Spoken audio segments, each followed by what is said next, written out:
This I don't know. Yeah, Christine got good to go.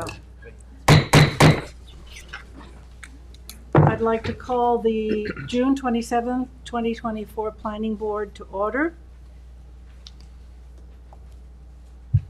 I'll call the roll call in the absence of the Secretary. Vice Chair Finnerty. Present. Secretary Burke is absent. Craig Catalanato. Present. Tom Neely. Present. Kate Fulham is absent, and George Mutu there's a vacancy at this time. So we have a quorum, and please join us for the Pledge of Allegiance. I pledge allegiance to the flag of the United States of America and to the republic for which it stands, one nation, under God, indivisible, with liberty and justice for all. Thank you. There are no minutes to approve, so we will close this session and go into the work session.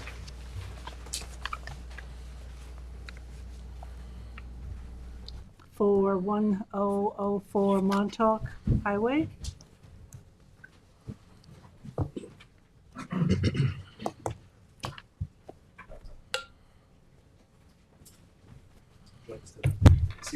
No, you could stay here, Right here. please. And Brian? The audio and the mics are much better here, so Brenna, you'll just give us an overview. Yeah, please. this is 1004 Montauk Highway. It's the proposed medical use building on the corner of Willow Road. Yes. And just as a reminder to the board, the application has already gone through pre-submission, and the report was adopted in April. But the board requested or required a work session and potentially look at the architecture, maybe a different site layout, landscape. We recommended that the building reorient itself to the Potentially, now yeah. and facing the road. And they resubmitted plans. It looks like the footprint, I think, stayed the same, but you guys Yes. can get into that. And there is now a full basement to be used for mechanical and storage, but they did address some architectural elements. They addressed the pyramid law. And I'll just let you guys get into maybe anything I might have missed. Just give us your name for the record, please. Yes, I'm Alec Kosiski from Bowler Engineering. Brian Newman from Newman Design. Okay. So you've read our report, right? Correct. And so let's discuss that. Yes. So to Do kind we of have it?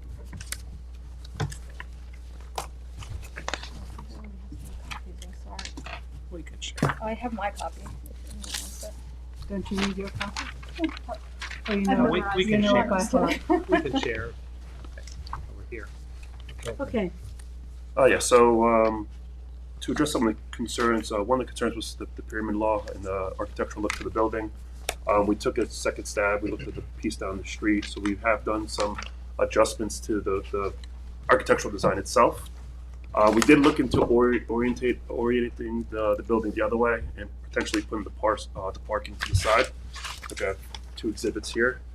Oh, good, because it's not here. Yeah, so the client is okay to do it. However, Mount Sinai would prefer that the building be up front on the roadway. As we orient the building this way, we kind of lose a little bit of the architectural feel to it.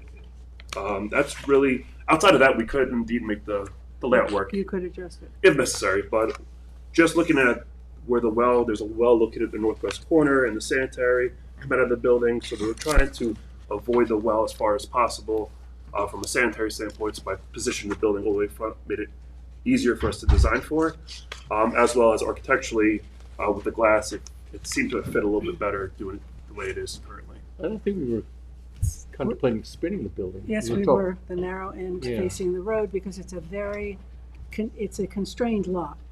Yes. You know, and when you go wide, there's circulation issues, cross-access, et cetera. So we really encouraged you to spin it. I don't know if you were here or not, Yeah, Dennis.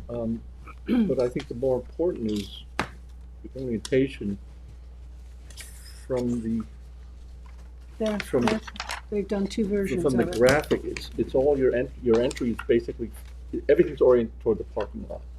Yeah, I And mean, our goal is to create this is a street front, look at the historic structure on the opposite corner. It's 18th century structure. It faces the street, as do most of those others, next to you have the restaurant, you have the other uses there, they're all street frontage uses. Here, everything's oriented toward the parking lot. Well, just to clarify, so the facade essentially would be mirrored on Montauk Highway, so the frontage would look as if it was, a street front, but obviously for patients and guests, most people are going to be driving there and parking, entering from the side. So it would have the presence on Montauk Highway. Where is your south elevation? Is it in our packet? It's I see the little one right here, Yeah. but that's not the skinny. full That's the side facing the There should be parking lot, and then yeah. the next page is There you go. east Montauk Highway. elevation. That's facing Montauk Highway. This is the east Montauk Highway. Okay. Yeah. I thought that would be south. yeah, and the curb cut right now is positioned 50 feet beyond per the code. So we do have the access positioned that way, and we feel that, this orientation works well with the ADA piece of it, component to it, because it is a outpatient facility, so it's for medical uses. So we feel that, getting the patients in and out, especially through the ADA, is much simpler here. I mean, we could relocate the cut further away, but then it's, much further from the ADA accessibility. So we're open to that. Yeah, By any means, but that's the reason why we I think did it. I'm just looking here, the east elevation, I thought was the south elevation. But trying to establish more of a street frontage would include an entry door, maybe a sidewalk linking the rear parking lot. There I guess there's no sidewalk. There's sidewalk on Montauk Highway? The state There may, isn't, no. There isn't We at were that- talking about maybe. yeah, the state may will Installing. probably, So we reached out to the Install. state, and they actually did not recommend. okay. Typically, they would. So Yeah. we're surprised to see that they did not. Yeah, let them So walk in the wait. street type of thing, right? Let them get hit by a car. Yeah, we submitted to the DOT. We got initial comments back. Yeah. We thought the first comment would be, please include a sidewalk. There's a little bit of grading up front, so it was going to make it a little difficult. So that's why we didn't propose it initially. Okay. But once again, I could take it back to the client, and Meanwhile, up the road, the county is spending tens of millions of dollars to put sidewalks all over the county road. You gotta, listen, you gotta I was pretty you gotta love surprised these myself. jurisdictions, right? But anyway, I think the goal here is to get more of a street frontage presentation on Montauk Highway, which probably include an entry door.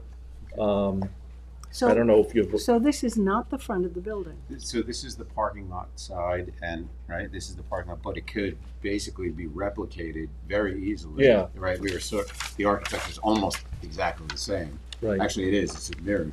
So I could do that This is the element. front, this is the back, but the front is the same.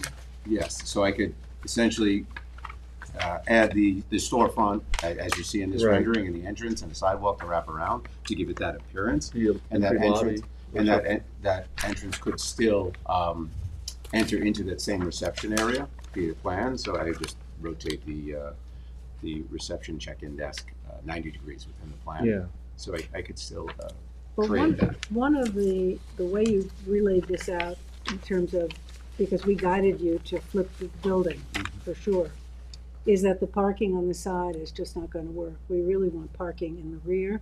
Correct. That's the master plan guides that, Yes, so, which we tried. We tried to balance. We need a 42 parking Mhm. ratio based on the code.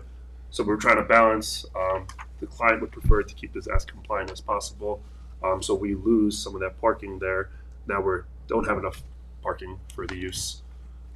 but do you have enough parking in that configuration or not? If we were to lose this, we would not have enough Yeah. parking as well. No, Oh, and in this one, the yes, we are original? compliant.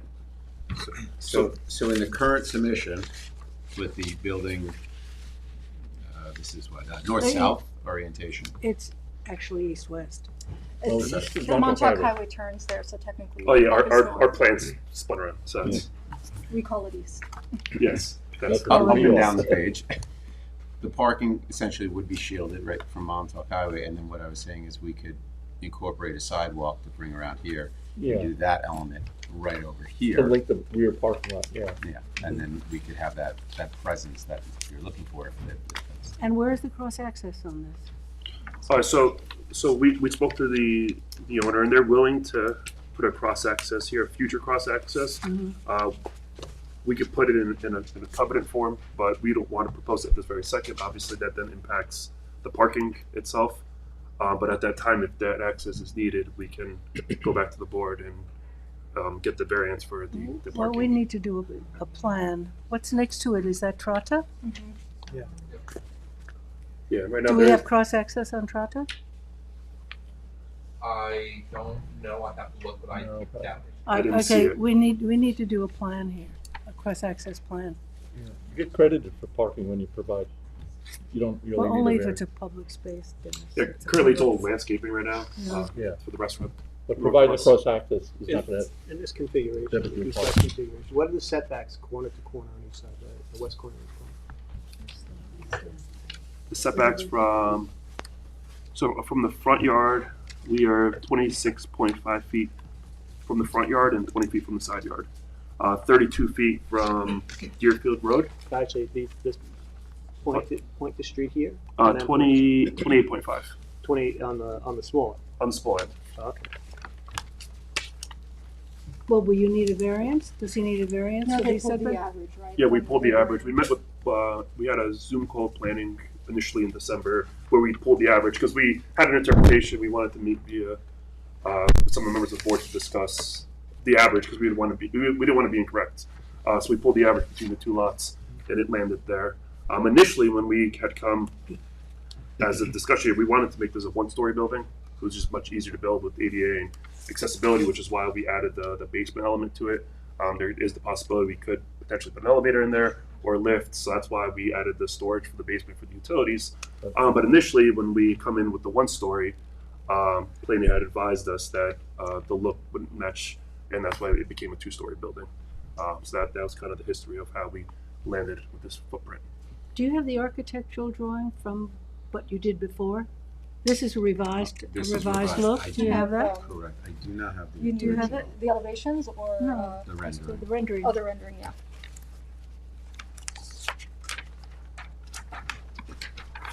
I think I might have a larger one.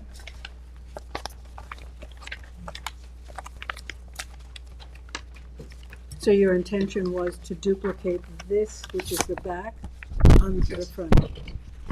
And then we have feedback that look at 903, I believe it is, Bespoke and Tracy Anderson. which Yes. is down the road. Yes, those were the Um, looks that we, So I sort of looked at that and mhm. massaged within the confines that we Yeah, have that's- here and that's- so forth. Yeah, that's much Makes a- more makes a lot in more sense. keeping than this, which Yeah. is massive, you know, no articulation. Yes, this is a little bit more monolithic style. Heard the board's comments, certainly Mhm. understood, so. Good, great. So the question is orientation and parking, you're okay with parking, you're okay with setbacks? Yeah.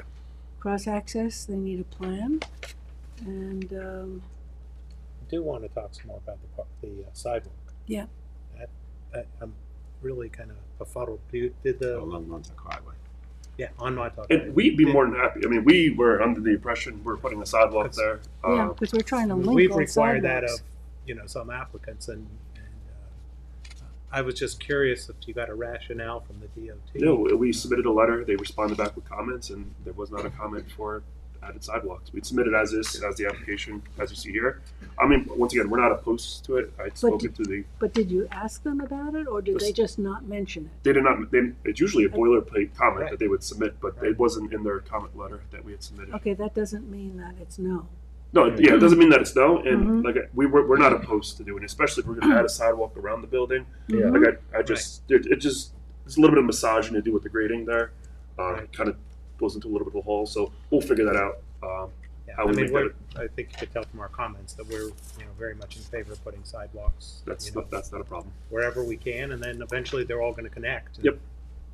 Tom, if you look up here, we did the site, this was a change of use a number of years ago. This was Creative Touch Landscaping. They didn't do anything to the site except change the use, but they had to make all those changes. They had to put in the sidewalk, just to Yeah. give the heads up, Right. as part of a change of use would imagine, that the, departments, the DOT, Right. right, gonna require. Well, they've had some personnel changes, and I'd like to think maybe something got lost in the cut and paste process over at the But it's I'll- continued, it's same. getting close to where it needs to be. Cut, but so- then you We paste need- it. where it's going- They got Where it's pasted. going to link, right? No. And, but as I mentioned, we have no objection to it. Okay. Okay, good. Good. So we'll And add that. Anthony, we, Especially Just- like, as you mentioned, if we're gonna add the walkway and the door to the back, it just makes sense to. Yeah, the, I the can proposed cannabis do it. one across the street, I want to make sure that Do you have any same hearing tonight? topic is explored and make sure we're locked in on that too. Yeah, do you have any hearing tonight? Okay. Yeah. Good. Tell you the truth, I understand your comments. I don't know what spinning the building is going to do for us, aesthetic wise. Well, It makes dead end parking, which is what we don't like about it. Yeah. We're open to the conversation. Just the dead end parking gets a little confusing. We feel, but another one of the comments is potentially adding even EV. So we feel like, being able to get people on and off and potentially adding, potential EV into the site just makes it a little bit easier. Yeah. It flows in the circulation better this way. Yeah, I don't this know way, what but we did spinning the try building is going to do. It's going to have going to have a big impact on the eastbound traffic. Going to be there. It's going to have you'll be looking across the sea of parking, as opposed to a street frontage here. The reason that I had suggested it, and I really felt strongly about it, is that it's not a wide lot. Drive Yeah. by it all the time. Gallagher's is back there, the automotive people on Willow Road. And it's also a funny turn Yeah. in to Yes. Willow. You can hardly see you can't see that street sign until you're on top of it. So, giving the building some more landscaping around it, presenting a smaller profile to the street, I thought would look better. And so that's why we had the discussion. Yeah, of course. And I appreciate the fact that you tried to do it. But clearly the parking, it screws up the parking. Yeah. Because if you have to put the parking on the side, that defeats the whole purpose Right. of reorienting the building. Correct. So going back to how you want it, how many square feet is the building?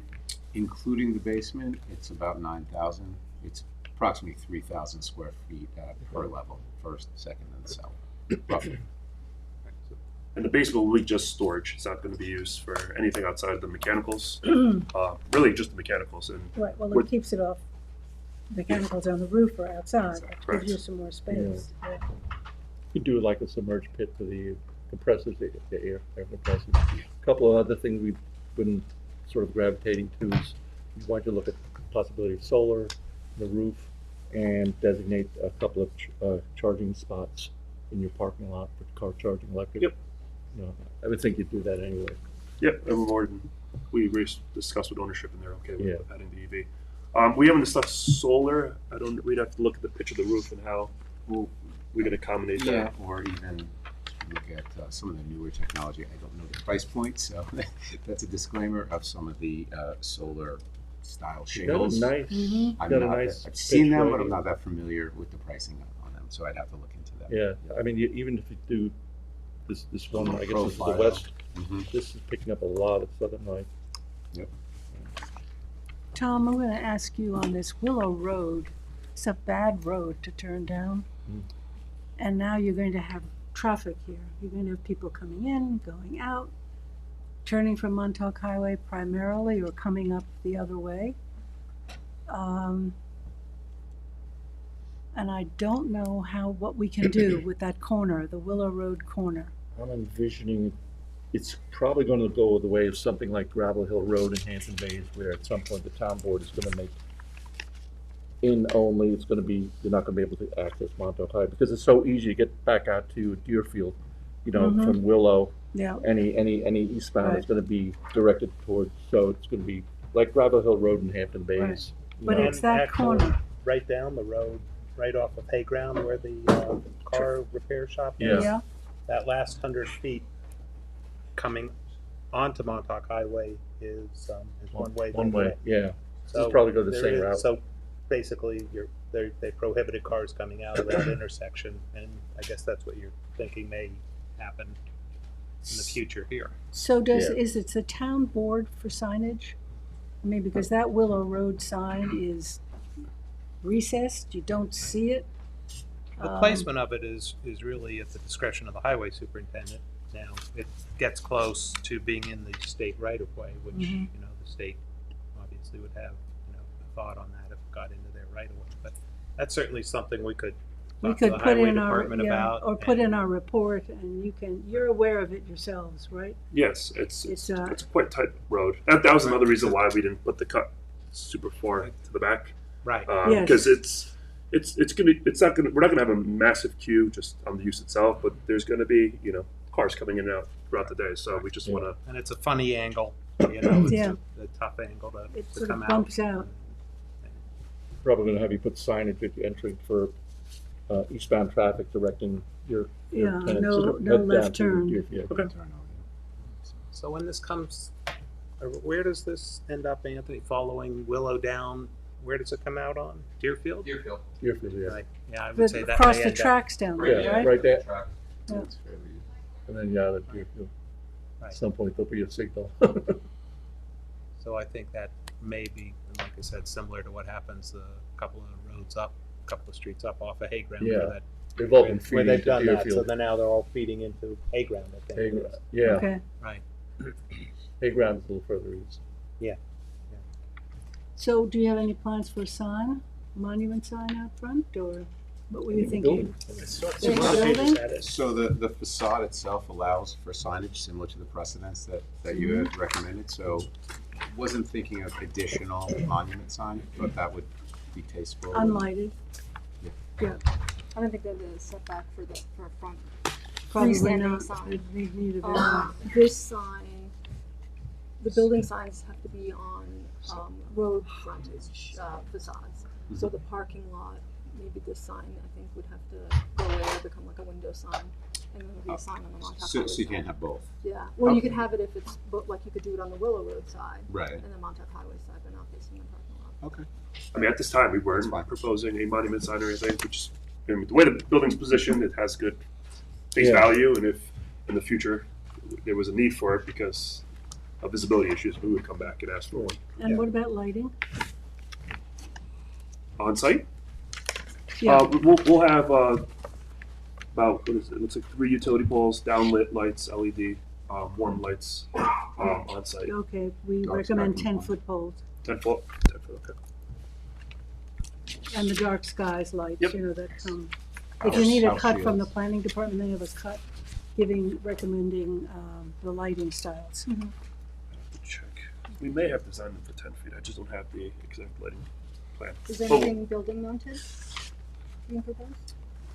I was thinking at the entrance in the eave, just some downlighting. Yeah. Quite honestly, we didn't get that far in the design, but that Yeah. that would be pretty Well, you'll typical. come back to Yeah, I us, mean, you have that lighting over the entry by code. Yeah, maybe we could be a little, I don't know, sometimes that lighting on a slope is a little glaring, but. Yeah, because you're gonna be facing the highway, so. Right.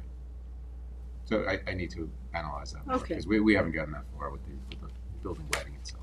Right, But there's a big improvement over the Okay. first submission. Was there Great. any Yeah. landscaping, Jackie, you wanted to look at, or?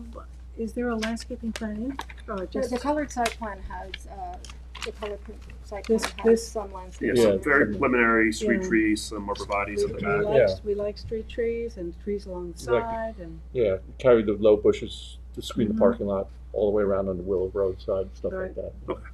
Also carry them around. And staff will give you guidance on okay, This will come around. Yep. Street trees. bollards. those are street trees. Street trees. They always look so robust on these drawings, you know? And then you get a 3-inch caliper tree that takes forever to grow. Okay, so do you have any more questions for us? We glad you like the elevation. Yeah. Yeah. I think maybe some sconces with a shield that's just lighting here and shielding you from On the street. front, Yeah, possible? And I'd say the just little thinking bit of, out loud now. little bit of landscaping in the lot is a nice. Oh, touch. Yeah, they yes, do. there's the code, is it every 20 spaces? That's a good Landscaping? Every 25. 20, I thought it was. question. And you have, 25 square feet oh, for 25 square feet, Right, we need a Every green space planting. over a certain amount, I mean, right? part of what we're trying to do with parking lots is to create some shade, Okay, which And is so good next for the year, I guess, cars just and calculate that good for the environment. area. not a problem. And I believe we started working on a landscape plan, but we're gonna make it as compliant as possible, Okay. so that's not a problem. Great. Okay, thanks very much. Thank you. So the changes Thank you. are coming in.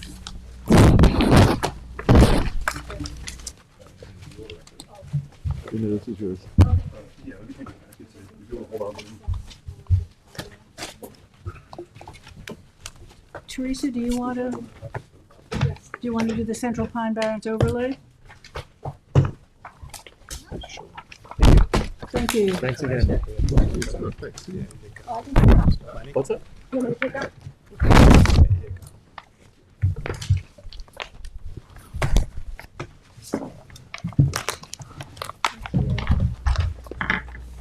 Good afternoon. Hey there. Hello there. Hi, Teresa. Okay. So, under state law, the Central Pine Barrens Commission is required to update their comprehensive land use plan every 5 years.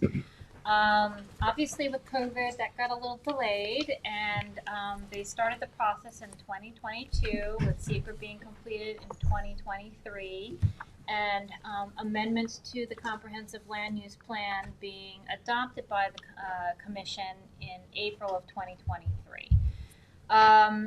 The towns were supposed to incorporate those amendments into their town code by this past April. Unfortunately, most of the towns had issues with meeting that April 19th deadline, inclusive of the town of Southampton, and so an extension was given, and a town board public hearing was held on Tuesday to go over the code amendments and to solicit comments. But basically, the summary of the amendments which you have in your packet is strengthening the code requirements for protection of the Pine Barrens habitat, groundwater, and surface water resources, and adding some clerical and ministerial updates like definitions for self-heal restoration, naturalized revegetation, and defining structures like cell phone towers over 75 feet in height.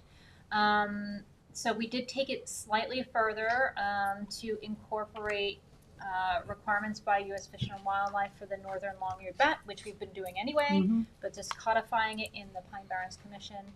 And then there was one small omission from the last updates that were not incorporated into the town code, specifically how we calculate development rights within the old filed map. They were being calculated that way anyway by Dave Wilcox, but we are just tidying that up and putting it in the code where it's supposed to be, because it's definitely in the Pine Barrens Commission land use plan, and it's been how we've been calculating it, but it's just officially in the code now. So again, the public hearing was Tuesday, and they did table it. Well, not table it, they opened and adjourned it because we needed comments from the planning board as well as the Suffolk County Planning Commission. So this is your opportunity to weigh in. I did draft a resolution providing, recommending support of the draft amendments because it does strengthen protection for the Pine Barrens and our groundwater resources as well as our wildlife resources.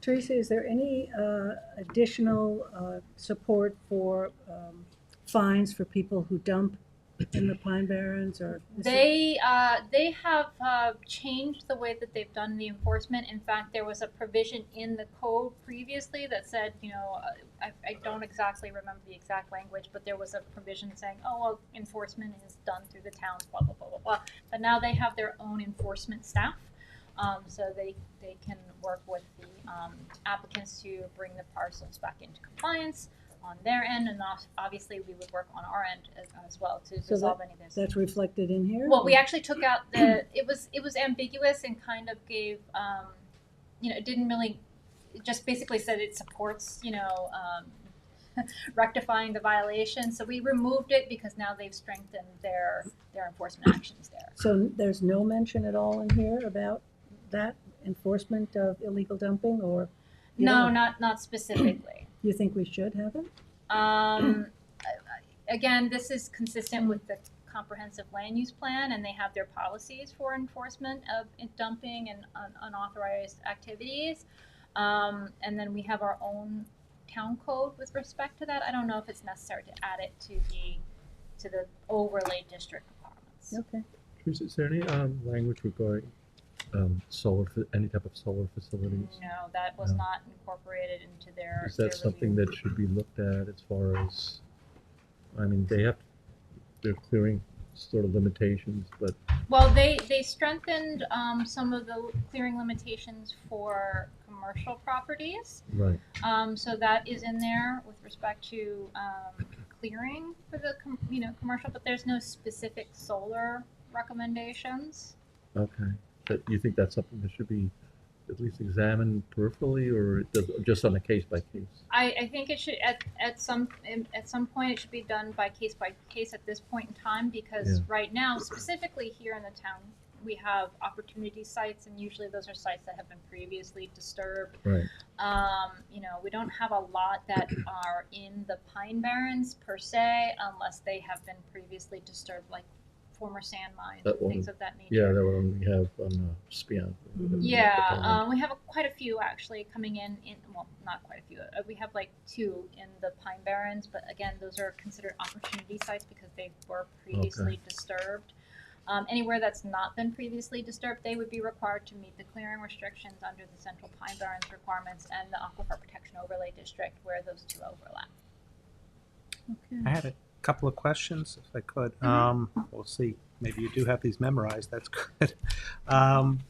At one point, there's an addition that says development projects must be designed with full consideration of existing development and known future plans for adjacent properties. Now, would that be defined as there's an application submitted as part of known future plans? I think that's always been a little bit of a dilemma.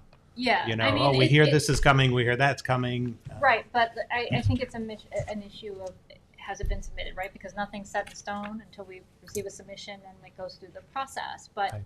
Let's say, for example,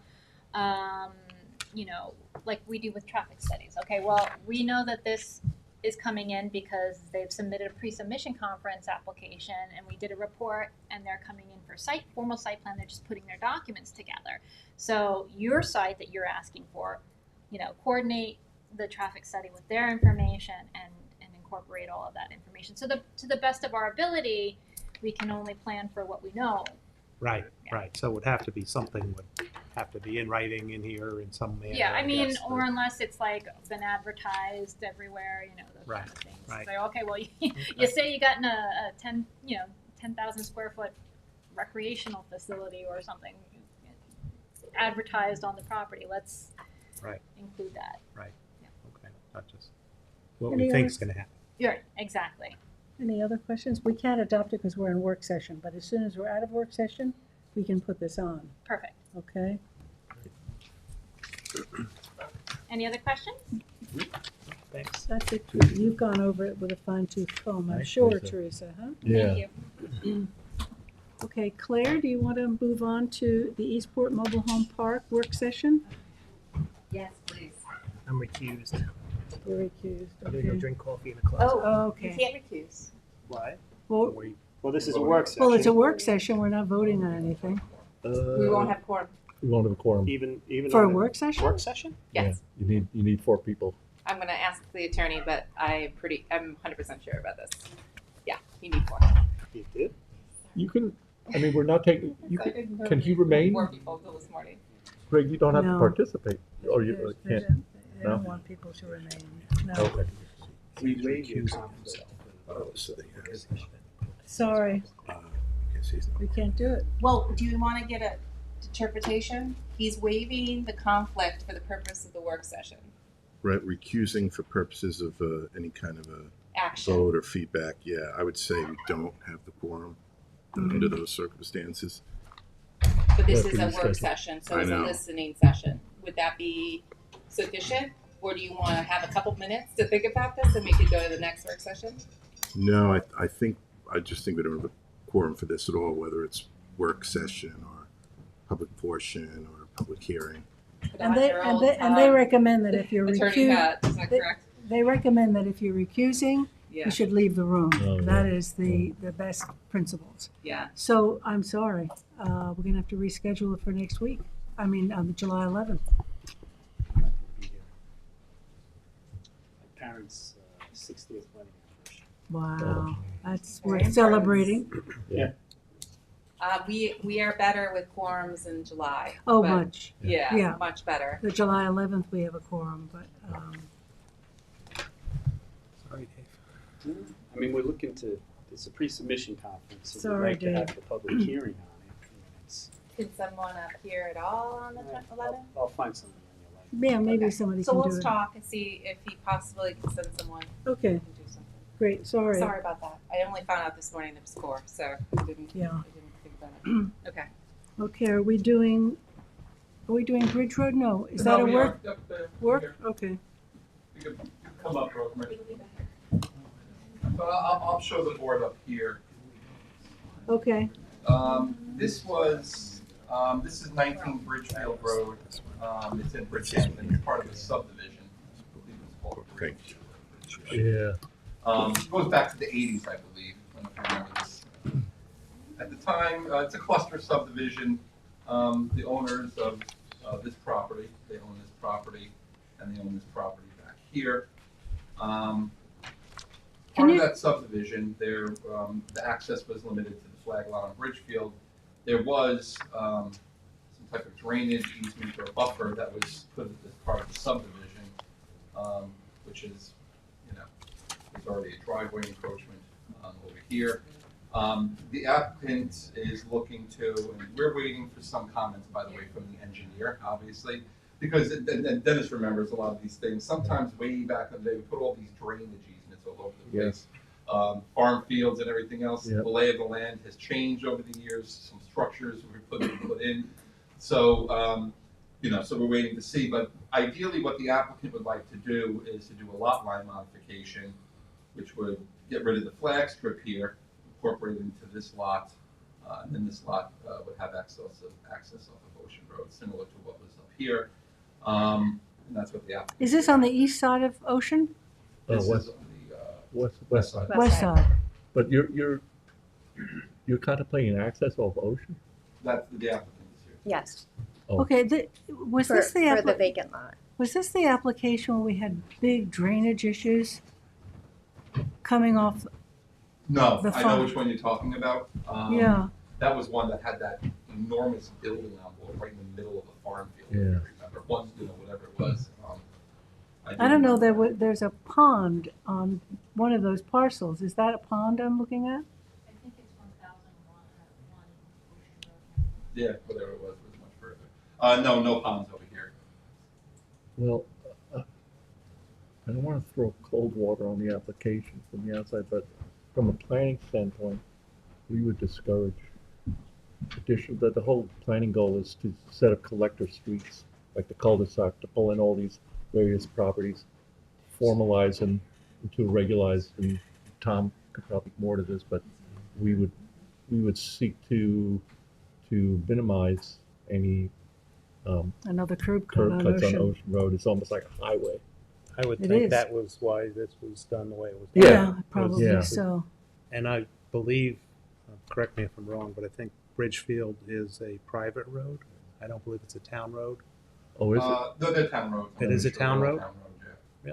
Really? The only thing I could say is if it was a matter of setbacks, what you could do is you could eliminate the dog leg, use Ocean, you have your frontage on Ocean, and access the lot through an easement over the other, which might help with setbacks or square footage. I don't know what the goals of your client is, but To separate the lots more and not have that yeah, kind of unnecessary, yeah, you're kind of giving up that property. It's right. where it would just be If- better all around to come off Ocean and to separate the lots Yeah, completely.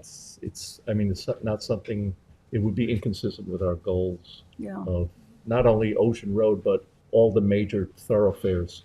We set up collector streets to kind of formalize the traffic. Otherwise, you have people going down, I mean, Ocean Road, literally 60 miles an hour, delivery trucks coming in and out of driveways, What's the date of this subdivision? 80s. 80s. In the 80s? 84, I think. Yeah. 84. 84. I can tell you right now. 1980, oh no, I'm lying, 1983. I mean, technically, all those lots could then see Right. driveways also. Well, Anthony, the one on the opposite side of Bridgefield, didn't they recently get a driveway off of Ocean or no? Or that was always there? I think that was there. Was it part of the subdivision? It is part of the subdivision, yeah. Maybe it's a covenant violation. They Yeah. have They two have two. They driveways, have one one on, on- but that wasn't through the planning board? I have to go back and look a little bit closer, let me just see if I have any. I doubt that we granted that. There are a lot of, I mean, Yeah, oh yeah, there are. driveways. A lot of them are older right. described properties. I'd have to look at our records a little bit, historic records, don't go back that far. That driveway doesn't look like it's. So they had two. Go to that northern part, yeah, that parcel. It looks like there's something coming off the rear. Yeah. You see, move your cursor back. Yeah, I see. Yeah, I figured it was because of the drainage easement, Mhm. why, There's a- and I don't know if that's really necessary at this point. It's more from a traffic standpoint. There is, what comes off those farm fields really floods a lot of these properties. And Well, if we had, information from the engineer that wouldn't be an issue, I mean, but again, it's Are you- another cut into Ocean. We want to eliminate, just, if we can, Anthony, go back to you want to eliminate the easement, the The flag, driveway. right. Driveway, yeah. And have that a separate as kind a- of access off so Ocean. you'd subdivide the property? Well, it's Oh, already separate. 2 lots. It's too long. It is. It is 2 lots. I don't know, I mean, I hear what Dennis is saying and support that. It's inconsistent. So with- maybe you can take another look at it, Rosemary, Okay. okay? But I would like to know what happened to that driveway. To the Let north. me make sure we didn't discuss anything And- either. Yeah. And Anthony, look at the drainage. I mean, I remember a drainage issue on some of these parcels. Yeah. Okay, Okay. thanks, Rosemary. Thanks, Thank Roland. you. Okay, I'm going to close out the work session and go back into regular session. And the first item that we're going to have is the Central Pine Barrens Overlay District amendments. Would you like me to read the resolution into the record? Yeah, please. That's R80. Yeah. Whereas the planning It was board is in already back receipt then. of the draft Central Pine Barrens Overlay District Code amendments, which are subject to town board hearing on June 25th, 2024. And whereas the planning board has reviewed the draft code amendments at their June 27th, 2024 meeting, that is misspelt, I will correct that. And whereas the planning board supports the adoption of the planned draft code amendments as it strengthens protection for groundwater, surface waters, and ecological resource, now therefore be it resolved that the planning board supports the adoption of the Central Pine Barrens Overlay District Code amendments. Okay, motion by Dennis, second by Tom, all in favor. Opposed, abstentions, so 4 in favor, 2 absent, and 1 Vacancy. resignation. Vacancy. Vacancy. Yes. Is the property clerk? Yes. So I'm gonna do number 5 and then the site plan items too with the site plan. On number 8 and 9. 5, 8, and 9 all 5, 8, together. and 9 One together. application. John Bennett's here. With Chris Robinson, the project architect, is here. Thank you, John Bennett.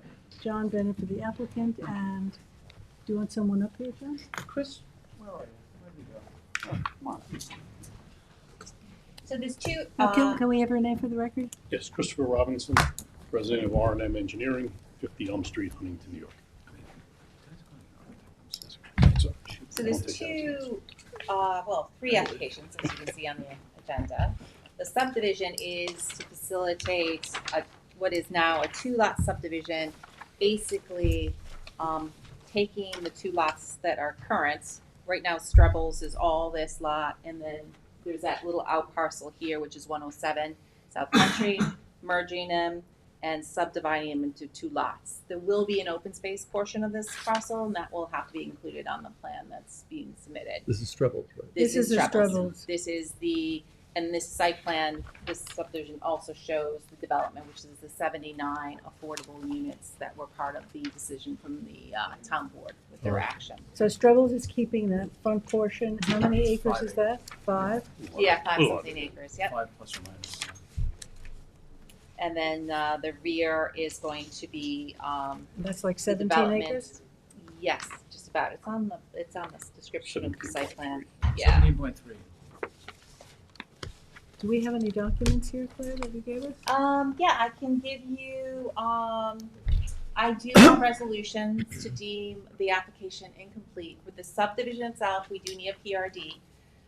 It's a PRD that was approved by the town board on that level with the secret review and everything like that. So we'll need the open space parcel to be reflected on the plan. The site plan itself, there definitely is some aspects that we need some more information on both properties. So I'm recommending incomplete. For all? For all. All 3 of them. Yes. Okay, 5, 8, and 9. Yes, Okay. exactly. I would like to Want to talk see about if it? we can sit down and hash this stuff out. We want to do a work Extended- session? Yeah, what do you think? Yeah, it's a big absolutely. project, yeah. It is, Yeah. All right, let's do it. You want to do it I next know we July looked at 11th? it first, a On while the ago. referral. Yeah. Yeah, on the Yeah. referral, that's right. That would be my guess. It was probably Yeah, a referral. yeah, to the referral. board. Yes. Right. Can we do it July 11th? I can. Yep. Good Can for you me. do it next week? Okay. Next meeting? Oh, Yep. that's, Next July 2 11th. weeks. It's in 2 weeks. okay. Yeah. Yeah. Let's do it. July 11th. That's what get right. So no work action? session, no Oh, The action. action is, it will be Deemed 3 actions. incomplete. 3 resolutions. So number 5, the NRP Holding subdivision, deem it incomplete. Motion Motion. by Dennis, second by Tom. All in favor. Opposed, abstentions. 4 in favor, 2 absent, and 1, what did you say? How do you? Vacancy? Vacancy. And then also number 8, the NRP Holding Lot 1 site plan, deem it incomplete. Motion by Craig, second by Dennis, all in favor. Opposed, 4 in favor, 2 absent, 1 vacancy. Number 9, NRP Lot 2 of the site plan, incomplete. Motion by Craig, second by Dennis, all in favor. Aye. Opposed, Aye. abstentions, 4 in favor, 2 absent, 1 vacancy. Thank you. And Okay. then, Claire, if we could talk about 8 and 9.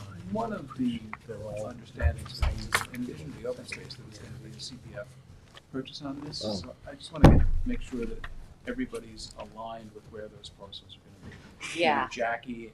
I've just started reading all your environmental documents, and it's extensive, so I'm getting up to speed myself. Yeah. It's a purchase?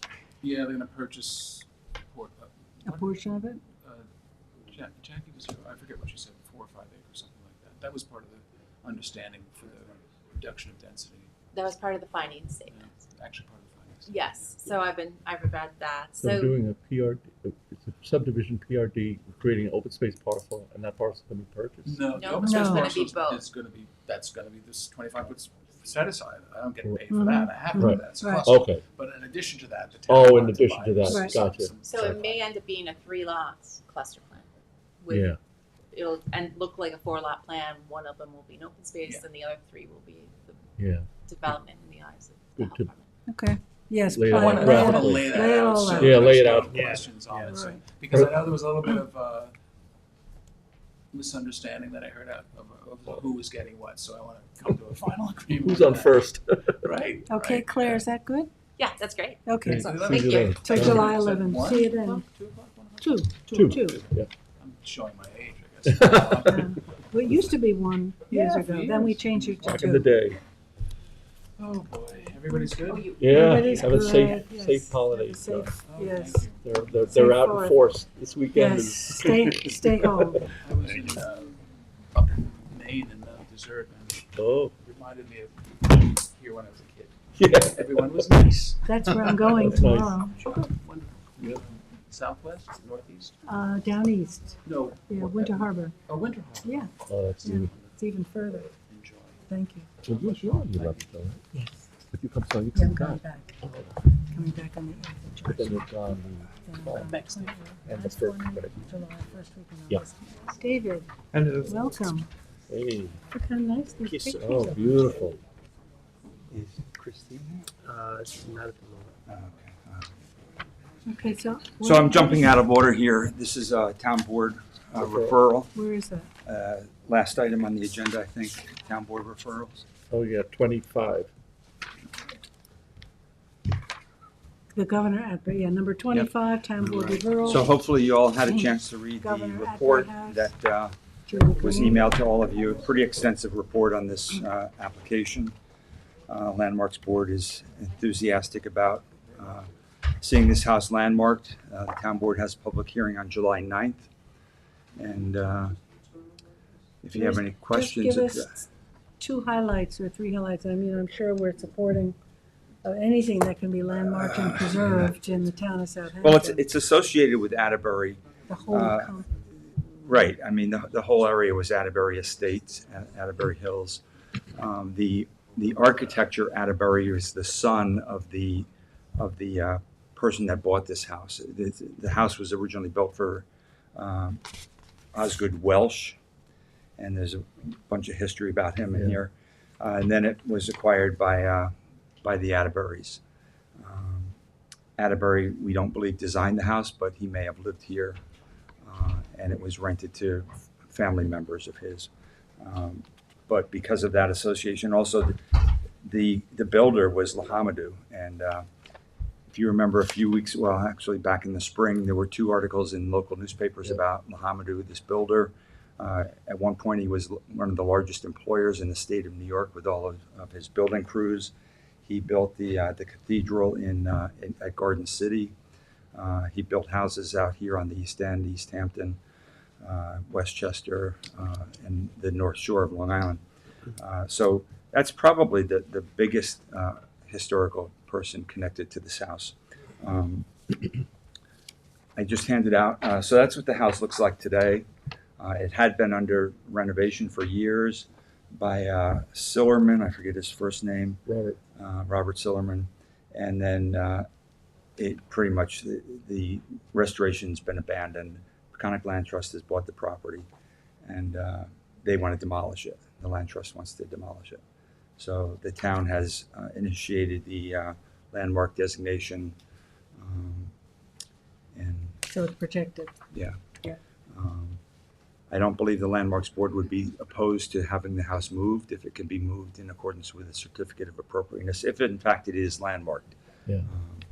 If it's not landmarked, then of course they can do anything they want with it. But if it were landmarked and they could relocate the house, there is a neighbor that wants to relocate the house onto their property. And they've had Guy Davis come and meet with the Landmarks Board. He says it's totally doable. The house is in good condition, can easily be moved. And so there is a neighbor that is willing to pay for the expense of moving it onto their property and picking up the restoration. I was in the house yesterday. It's what you would expect from a house that's been sitting vacant for a few years. It looked like the carpenters just left what they were working on. There's sawdust all over the floor. There's cabinets and boxes. There's just stuff that's been left. Any wildlife moving in? There's some evidence of birds in there. I didn't see any evidence of raccoons, but definitely birds. The house is being vandalized. Kids are getting in and breaking windows, spray painting graffiti all over the inside. But I mean, it's all new material inside. The floors do appear to be original. Some of the fireplaces may be original. The staircase, the banisters, they're all original.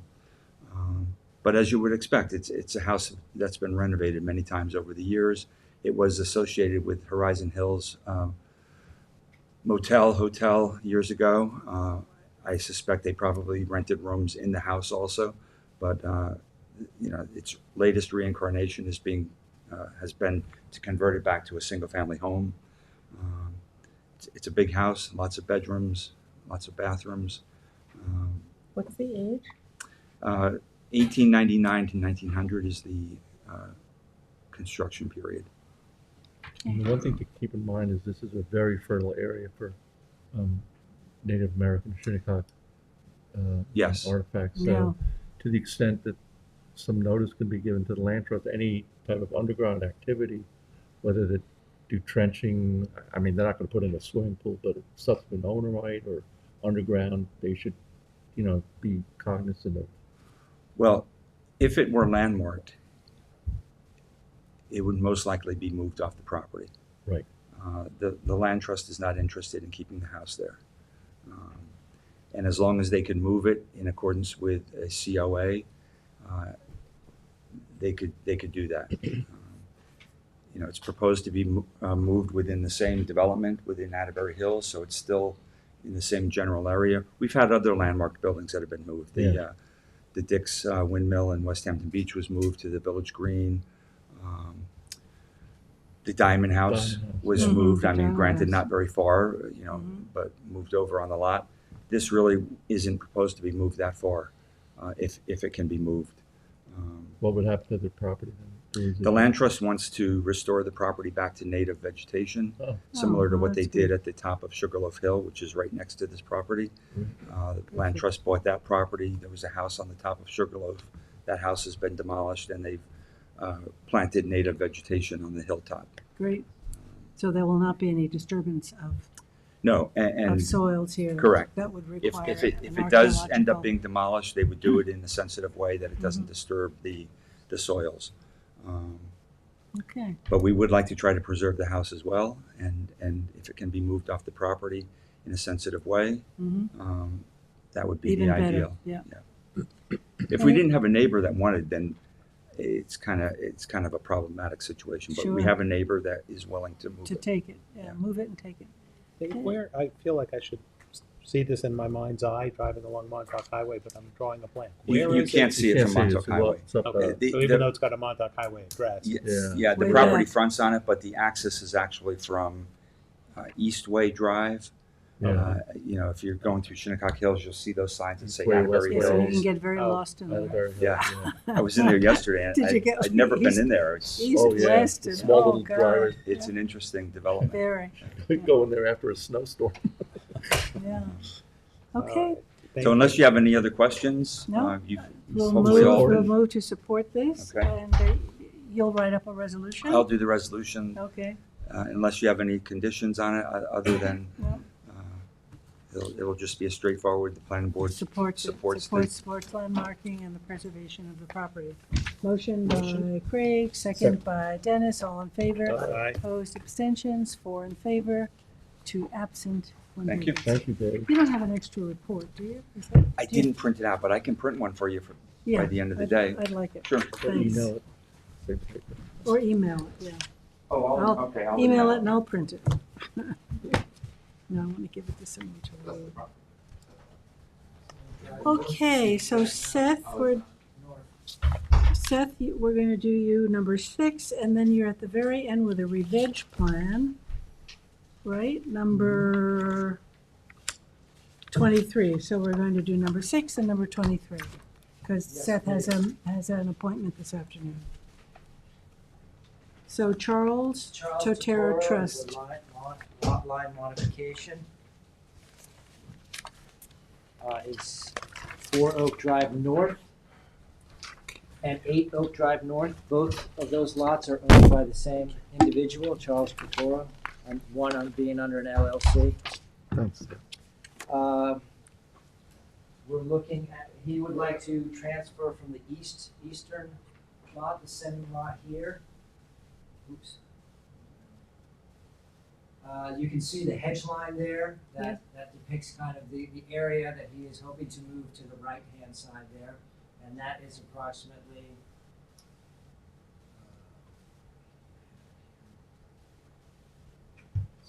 let me get out my notes. R15 zoning. It is R15 zoning. 4,442 square feet. Unfortunately, at this time, the application needs to be deemed incomplete because by by moving that lot line over to the left-hand side going eastward, the house there will violate its pyramid law and its dimensional setbacks. It has 50 feet now. Once you move the lot line, it would require a variance. Is the applicant The aware of applicant has that been aware of that. and still wants to proceed? Well, we are incomplete at this point, and yes, he wishes to proceed. He apparently he has been before the planning board before with other lot line modifications. I think you can kind of see one that took place with the hedge there on the southern side and the lot line being skewed from that. So Okay. he's gone through the process. He had hoped to take on this one by himself. He thought this would be an easier one, but I have let him know that there's some issues that need to be resolved. Okay. And we are working together. So we're deeming it incomplete. At this Okay. time, yes. Motion by Dennis, second by Craig. All in favor? Aye. Opposed, abstentions, 4 in favor, 2 absent, 1 vacancy. And let's go on to your A site overclearing, Number- site disturbance, 20, 23.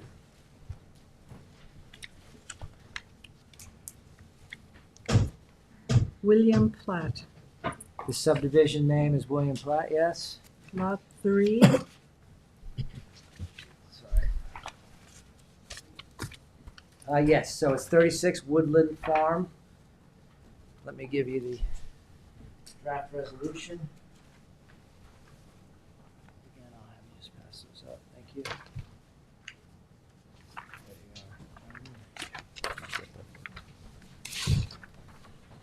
There you are.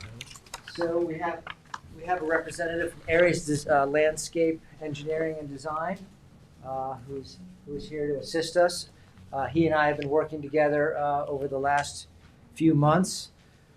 So yeah, just the basic information here is. Can you bring it up, Seth? Oh, sorry, I do that.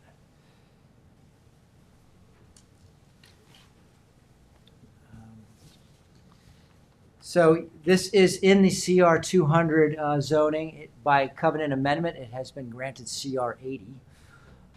Now, it is a very large lot, 135,000. Taking out the flag portion would be 120,728. It has a 25% clearing allowance, which would be 34,309. The existing clearing is 43,255. That would require a revegetation to reach the 25% at 8,946. This lot has undertaken a re-veg, had submitted an application back in 2017. There was some dialogue between the applicant and the planning division. They had made some intermediary steps. Jackie Fenlon had taken on that at that point in time. Unfortunately, the owner passed at a certain point, or something along those lines. It was dropped for some time, and then on February 8th of this year, it came back to the board and the planning division. So since that point, we have gone back and forth and tried to establish exactly what is natural and what isn't. There was an interesting bit of natural that had established itself at the very front of the property due to the 2017 work that they had begun but had not completed. So I did make a site visit, and the plants that were found in the area were also planted in this northern area. So again, the applicant and I deemed certain areas of it were naturalized, and we proceeded to look for other areas by removing structures, making sure that the grade was unaltered and that the plantings were going to go in the unaltered portions. So there was significant back and forth, and we've arrived at a good revegetation plan. I believe it was in the packet. I do have a few copies here if anyone cares to look at it. But we have the species that will be found, that are found in the adjacent areas, such as the white oak and the sassafras, and the certain species of ferns the sweet fern, the cinnamon fern, the blue high bush and low bush blueberry. These are all within the revegetation plan, and Is that in the Uh, front? It'll be revegetated in the it's front, actually- that area? we've Where your landed. arrow is? This area here was determined to be sufficiently naturalized after 8 years of having Mhm. plants. Actually, we landed on just taking out a lot of the lawn and building out the area that's undisturbed. That seemed the best way to proceed. So I would, if you have any questions, perhaps for myself or Steve. Otherwise, I would suggest So it brings we- that into compliance, that It does, Because it's APOD and it's archaeologically sensitive, yes. both of those overlays. So this will get them back to the 25% and compliance. Okay. Any questions? No. Good. Motion by Dennis, second by Craig. All in favor? Aye. Opposed, abstentions, 4 in favor, 2 absent, 1 vacancy. Good, thank you, Seth. Thank you.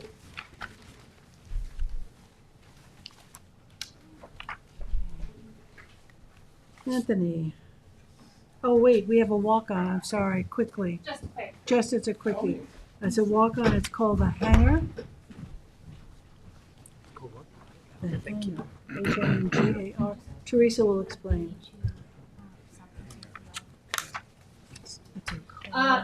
This is an application for pre-submission conference, and they are looking to do a recreational car club on 32 acres in Queog.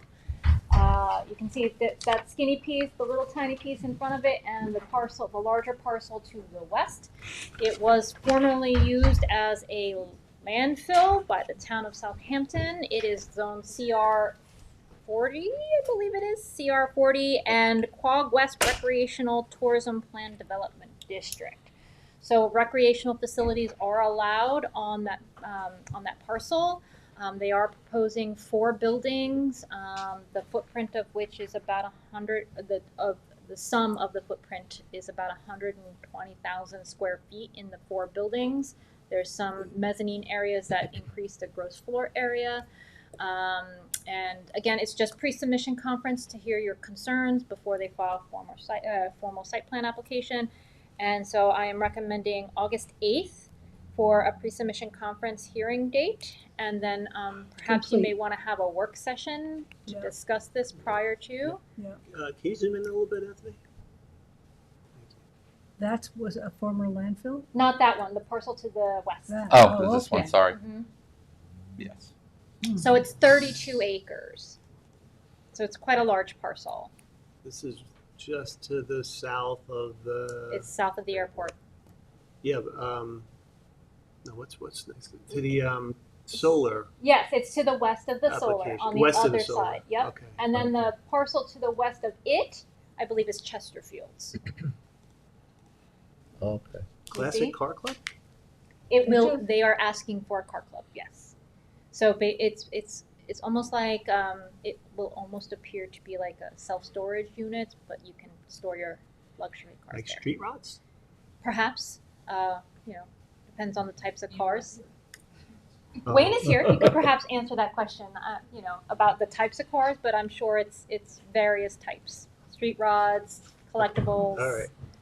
I'm gonna get in big Okay, trouble let's later. just, You like Without- cars then? Wayne? Without getting but- too deep, I mean, Wayne certainly Brewer. what is recommended by staff, we're willing to come in and have a work session and we can get into Okay. more detail about particular cars. But the concept is something that is actually built and functioning in West Palm Beach. Our clients have residences here and wanted to do something similar. We've been searching all over the East End for an appropriate site.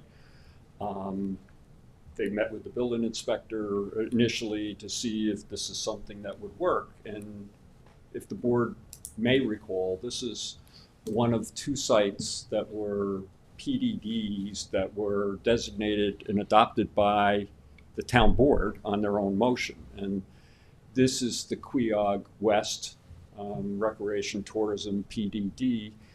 And one of the key elements was that you have these non-conforming uses, all of which have impacted the properties. And one key element is that any redevelopment here has to make sure there's a cleanup. And we have a whole environmental report. You can see the disturbed portion on the northerly part where there was some activities and materials left and we were required to clean up.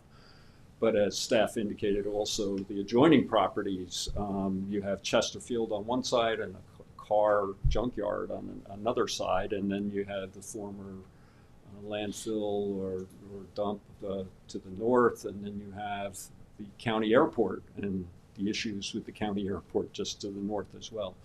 So one of the elements, we met with the building inspector and provided the entire protocol from the Palm Beach.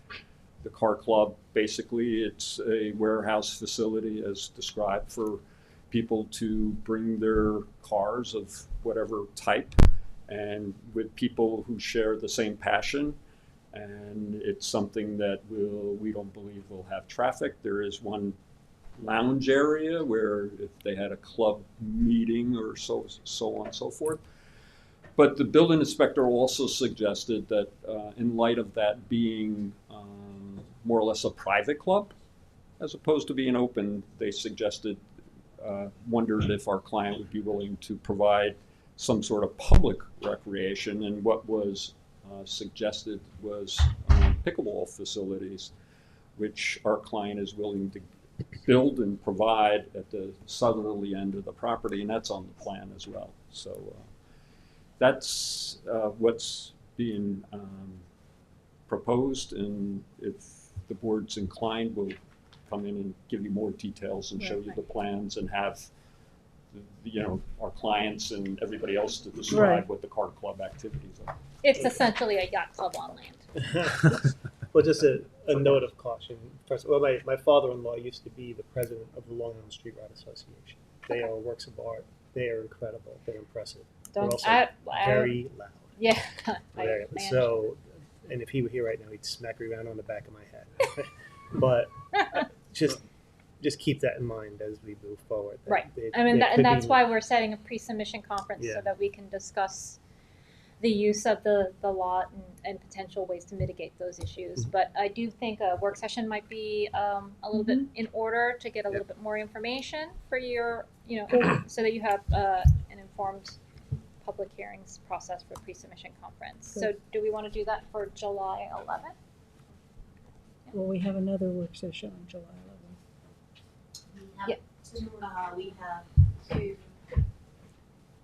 We have one definitely, a second with the East Court, with Home Park, and then this would be a third. Right, but I'm not here on the 25th. Right. So let's do And it. then on the 8th, you want to do it the same day? We could do any one of the three. We could do it the 8th, absolutely. That makes sense, right? We have another one that's, oh yeah, we're doing one on the 11th too. If you want to, so on the 11th, we're doing the work session on the horse farm Yeah, we have in a the lot of- afternoon, and then you have the conference in the evening. I mean, we can do the same thing on August 8th if That's you want to do that, or absolutely acceptable as long as the board is acceptable. August 8th as a work session. On the August 8th, August 11th meeting, yes. August 11th. 8th. It's August 8th, is it? Okay. Okay, great. Thank you. Thank you. Thank you.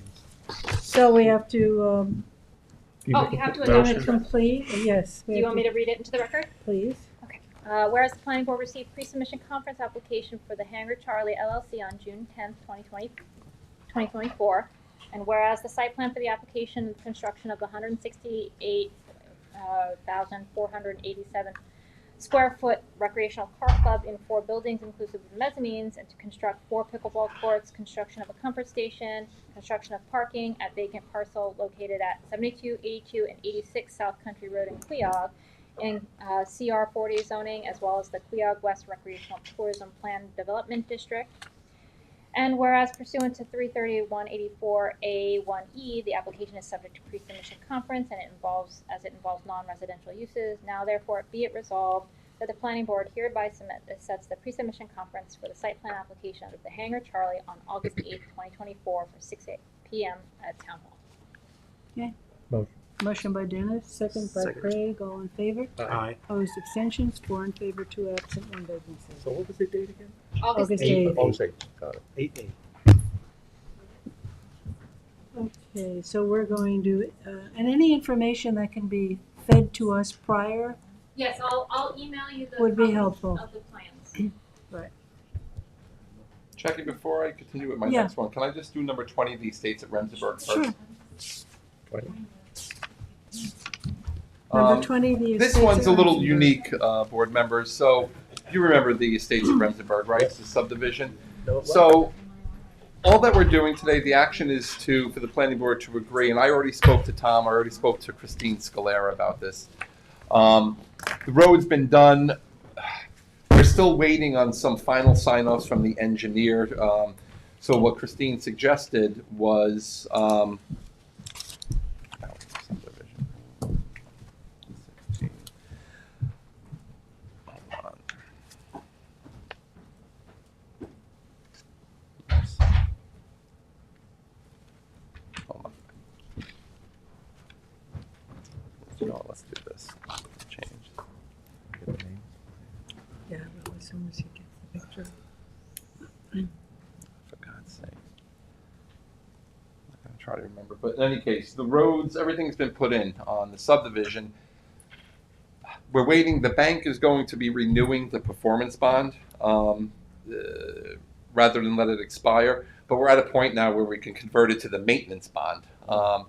However, we're still waiting for the engineer to give us all the final numbers, and he's still working that out. So Claire and I spoke today, because we're trying to help them out with the bank and everything, that the planning board would do a resolution agreeing to establish a maintenance bond or converting a maintenance bond from the performance bond subject to the town engineer giving us the final sign-off, numbers. okay. And that's only the action. But we don't have a number? Not yet. Can we have your name for the record, Yes, please? absolutely. John Borkwin, B as in boy, O-U-R, Q as in quarter, U-I-N as in nickel, Egan and Golden, 2200 Montauk Highway in Bridgehampton.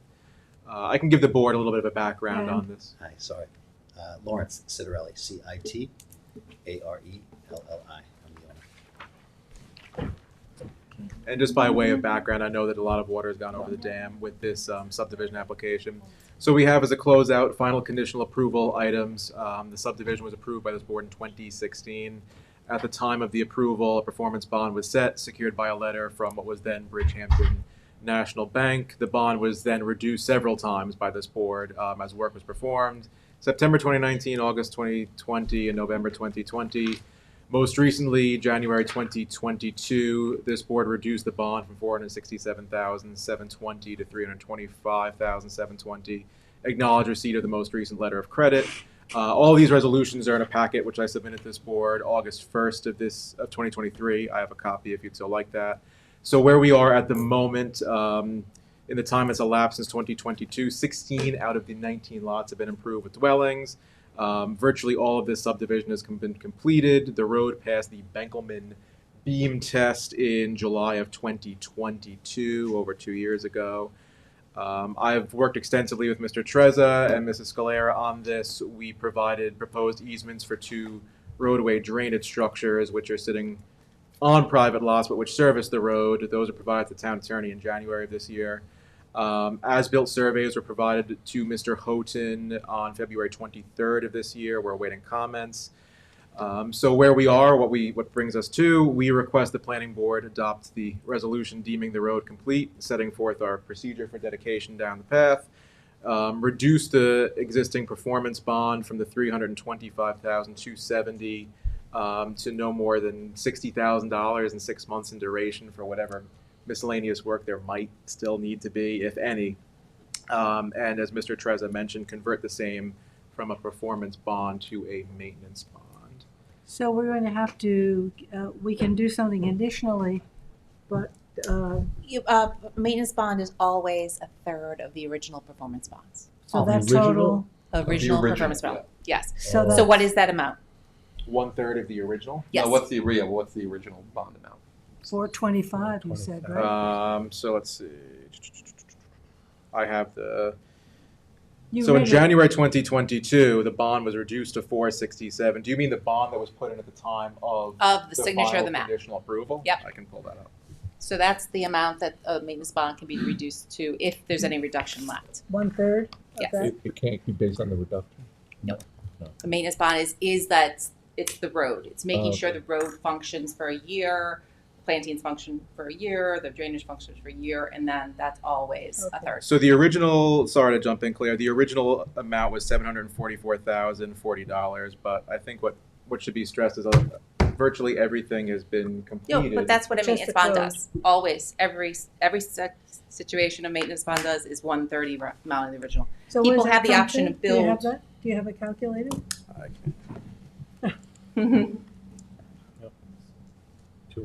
So if we pass this with the condition that the we need it based on the engineer's final report. And that's how he's going to read it. Yeah. He's going to do the same thing, the amounts. We have the LC, it's still in effect, so. Just for another month. So 1/3 is 248,013, Okay. which is, I know that's traditionally how things have been, and if there is a code provision, I'd like to look at it. But again, there's not that much work left to be Well, done. it's not. It's called a maintenance bond. It's to make sure that the work that's all been completed, everything's been completed. That's when you performance bonds, maintenance bond, to guarantee that the work is in good form. Yes. So what would the duration of that bond be? 1 year. 1 year. That starts your 1 year, and then at the end of the 1 year, Then deeds are filed, and we get the road, and you guys walk away with your money. Yeah, and if the work is completed before that 1 year elapses, can we just have it? No. It's to guarantee it will last for 1 year. The road After will it's last accepted- for 1 year. After it's accepted Yes. into the town road No, system? before it's accepted. Or before? Yeah, so it's going to be, our documents are going to come into place that we can accept the road, but after the 1 year, then the deeds are filed and the town is accepted to the town board. But yes, 1 year is to guarantee that the road will not, drainage won't fall down, those kinds of things, and that's why it's 1/3. Well, as for the road, the Benkelman beam test was passed. Here's the deal. January 26th. I cannot say anything less than the 1/3 without some information from the engineer. Here, I'm going to I give can't you do an that. option that I just gave, that someone else gave to another option for another subdivision similar. Go to Tom, and he may waive your maintenance bonds, and then you're talking about acceptance of the road. If everything is in order, as you say, if everything is in order perfectly, he can waive the maintenance bonds, but only he can make that recommendation to the board. do it. They are not the experts. So that was just done in another one, Vintage Finds. But you're going to put you off for 2 weeks, obviously, because we It's can. been about a year and a half that Yes. we have been trying to get It's the town very to come similar out to the job situation. to So invest. that's my suggestion to you. And I appreciate that Yeah. so very much. Yeah. But what's troubling, if I may, is there's about a year and a half of email correspondence, and not that we can do anything about it today. But I'm gonna get you on just the record. gave him the as-built, I think, 3 days ago. No, we gave that to him June 23rd? February 23rd. I've been re-forwarding that on Oh, okay. several different Okay, so occasions. good. Then that's fine. So he should have everything. if Everything I- is in the road is done. It's got to be done, though. Everything has got to be done. I understand it has to Yeah. be done, and I've asked prior to the submission, again, I want to get it on the record, I'm not arguing, I think you're right, and I think you're fantastic. Prior to the submission of the final as-built map, I have asked to have the town come out and inspect, as per their requirement, they have to come out and they have to inspect the drains. I have to open the drains. We can't get answers. He's got how many emails? I've got how many emails? And I get that it's COVID, and I get that we got caught up and everybody got jammed up, but we're sitting there with $328,000 on what is 95% done, waiting for someone to come out and give me, I will do whatever. If there's a monument missing, I want, and I'm pleading to the board and say, look, I'll come out, let's go through it. Here's the as-built. You need a monument? You'll have a monument. The street trees are done. The Benkel beam was done 2.5 years ago. It's passed and had 16 homes built. The only reason the other ones aren't done is because the other people haven't decided to build on it, right? So while it's understandable that the practice is what the practice is, it's also somewhat unfair to this party that we're waiting 3 years to have performance on the town side. And so I'm just simply saying, reasonable is what I'm asking for. If we have to get Tom to do it, that's fine. But I come here and he's outside working with the painting crew, and he's overworked, and that's sad. But right, I come here and I say, Tom, oh, we really got to get on this thing. I know. Can we please schedule a thing? And he's out here directing painters. And we've been very responsive. Everything that has been asked So it's just very frustrating, and I just want Larry to and John, I mean, they can't solve the problem right now. I understand. They need Tom. I understand that, but they do need to hear Yes, the public. but they don't the have applicants. control over that. I'm not asking them. I'm just trying to get my point onto the record. Thank Yes, you. and that's why I think they would be amenable to waive the maintenance bonds if Tom recommends it. It is a path, I think, that could happen in this case. Thank you so Let's get Tom to weigh in on that, and then Tom should be go aware- downstairs right I now think and he make an is. appointment with Tom. Tom should be aware that the LC is expiring too. I Yes. think the town, We've been asking them. has exposure here because you have C of Os issued to a number of homes. Yes. To my And understanding, then the that is. town- Yeah. And it's not for lack of trying. We But have I'm been also diligently I'm trying paying to $900 a month to Doug Adams to come and inspect roads that have been done for 3 years. Yeah. Right? I'm paying the bank consistently to renew a letter of credit that I can't get anybody to come out and say, hey, we need you to do this. We need you to do. I'll do whatever the town I wants. understand. Well, let's. Right, so it's just frustrating. You're suggesting that they go down to Tom A quick now question. And make an appointment. and make an to see- appointment, to see okay? Tom. So there's no action then He's on this? aware of it, and Christine is aware of it too, Scalera, so we can. The action would be to go from a conditional approval, right? No, I don't know. What kind of an action are we doing? Maintenance bond. It would be just to convert to the maintenance bond, but, subject to the town engineers. Yeah, it has to be that language. I can't give you I cannot set it for anything other than the third, or I could leave it open-ended until Tom says something, but No, that's I the think best we I can want do. to let's get it converted. Let's get it convert. Well, we Let's have to get it converted discuss and get the our 1-year practical clock difficulty ticking. too. Is we need to discuss with the bank. We have an LOC that's expiring. We need to get moving on that. The bank has been calling Mr. Citarelli saying, what's the town's position on this? And we're saying we're waiting on engineering. We're waiting on this. We're waiting on that.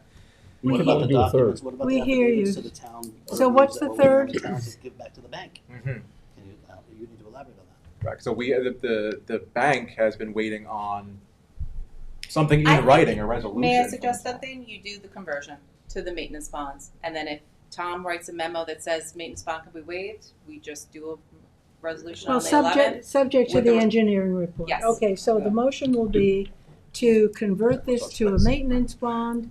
The total is, what did you say, 1/3? $248,000. Of the original. $248,013. Correct. Unless, Subject unless to the otherwise engineering. modified. No, subject to the Oh, engineering. yeah. The But I engineer's mean, our report. resolution is going to state that figure. Yes. But the town, this way, if Tom decides to reduce or eliminate that figure, He'll they don't eliminate have to the come whole back thing. to us for a new I resolution. think he should, because there's a whole mess of documents. If you're waiving maintenance bonds, now we need the deeds, now we Right. need there's No, I'm saying there's Tom might 10 reduce that applications. figure down from 200, he might say $30,000. But Claire is saying that he might eliminate it completely if he inspects the work and it's all done. And they're trying to get him there, so I think this is what staff is I want to be clear, recommending. we're not unwilling to leave money on the table for I understand. minor repairs. And so subject to Tom's modifications should That's also be in there. that's the language that we're saying. Thank you so much. Subject to Appreciate the engineering review, okay? So it's the ability of Tom, though, to bring it downwards. If Subject Yeah, to. or eliminate it. I mean, I don't know that we want to say that, no. No, that's Claire his. is not recommending it. The language of the resolution should be that we are Converting from a converting performance from to a maintenance bond. to a maintenance bond, 1/3 of the original cost, which is $248,013. Did you double check the math before we put them in? Subject to the engineer's review. Okay, that's it. And Claire's recommending you go downstairs now and book Tom for a an session. inspection. Yeah. Okay. And what would the duration of 1 year. this? 1 year. Okay. So I'm assuming we would just do another letter of credit, 1 year in duration at least. Okay. Is there ability of Tom to waive the time frame in this circumstance? It's all up That's to what I'm Tom. saying. Yeah, He we have could control. come back He could. and waive a maintenance bond, but then we have we have a whole list of things for you to do subject to that. A big list. Okay, good. Yeah. Thank you. Okay. So will we get a written resolution on this? Because the bank is looking for yes, that. you'll get a resolution tomorrow. Okay, excellent. I appreciate that. Thank you so much. All right, thank you all for your Okay, thank consideration. you. So motion by Dennis, second by Craig, all in favor. Aye. Opposed, Are you calling that abstentions. 6 to 1? No, yeah. 4 in favor, 2 absent, Remember, 1 vacancy. Larry, before you leave, and I'm going to say because it's board, we never talk about stuff like this. It's beautiful. Like we have the trail easement there, Yeah, connecting came out Emma's Path to Matthews. It's like it really connects, a couple of streets. Beautiful walking corridor. Well, the trail easement on the cul-de-sac side, on the Webport side came out great. Yeah. We will have to discuss what we're doing with the landscape easement on the South Country side, which is, I'm maintaining it, but at the end, it's a landscape easement that is left between two neighbors, and it's just, it was complete, there was, I don't know, $75,000 of plants that, they were there, and now they're not, and the tree, and it's this tall, and honestly, I leave it there, I'm like waiting for parks or someone, but it's not their place yet. So there's all these tied in things, Yes, no, right? we And and it did understand come it. out great, and thanks to this board and everybody involved. But we want to, I think. And Mr. Citarelli should be lauded. This was also subdivision to preserve the blacksmith shop. Oh, yeah. That was quite an endeavor, and it looks beautiful. It 7 really acres of does. open space and 11 years to get approved. It's very I had peaceful. hair. You were sitting there. No, it's very peaceful. Like from the planners to the Thank planning you. board. I it's just- appreciate you making that. if you saw it, you'd be proud of your work. I've been You there. would. There's a lot of struggle there, but it all worked out in the end, which Great. it will here too. I just wanted to make sure everybody Thanks. was. And we appreciate your So consideration. fine, Tom. Will do. Now. Thank Try to you. get Put some your business. phone. I'll be back in Put your 10 phone. minutes without. Thank you all very Thank much. you, cannot, right. Anthony, can you send us that resolution? Yes, you got it. Thank you.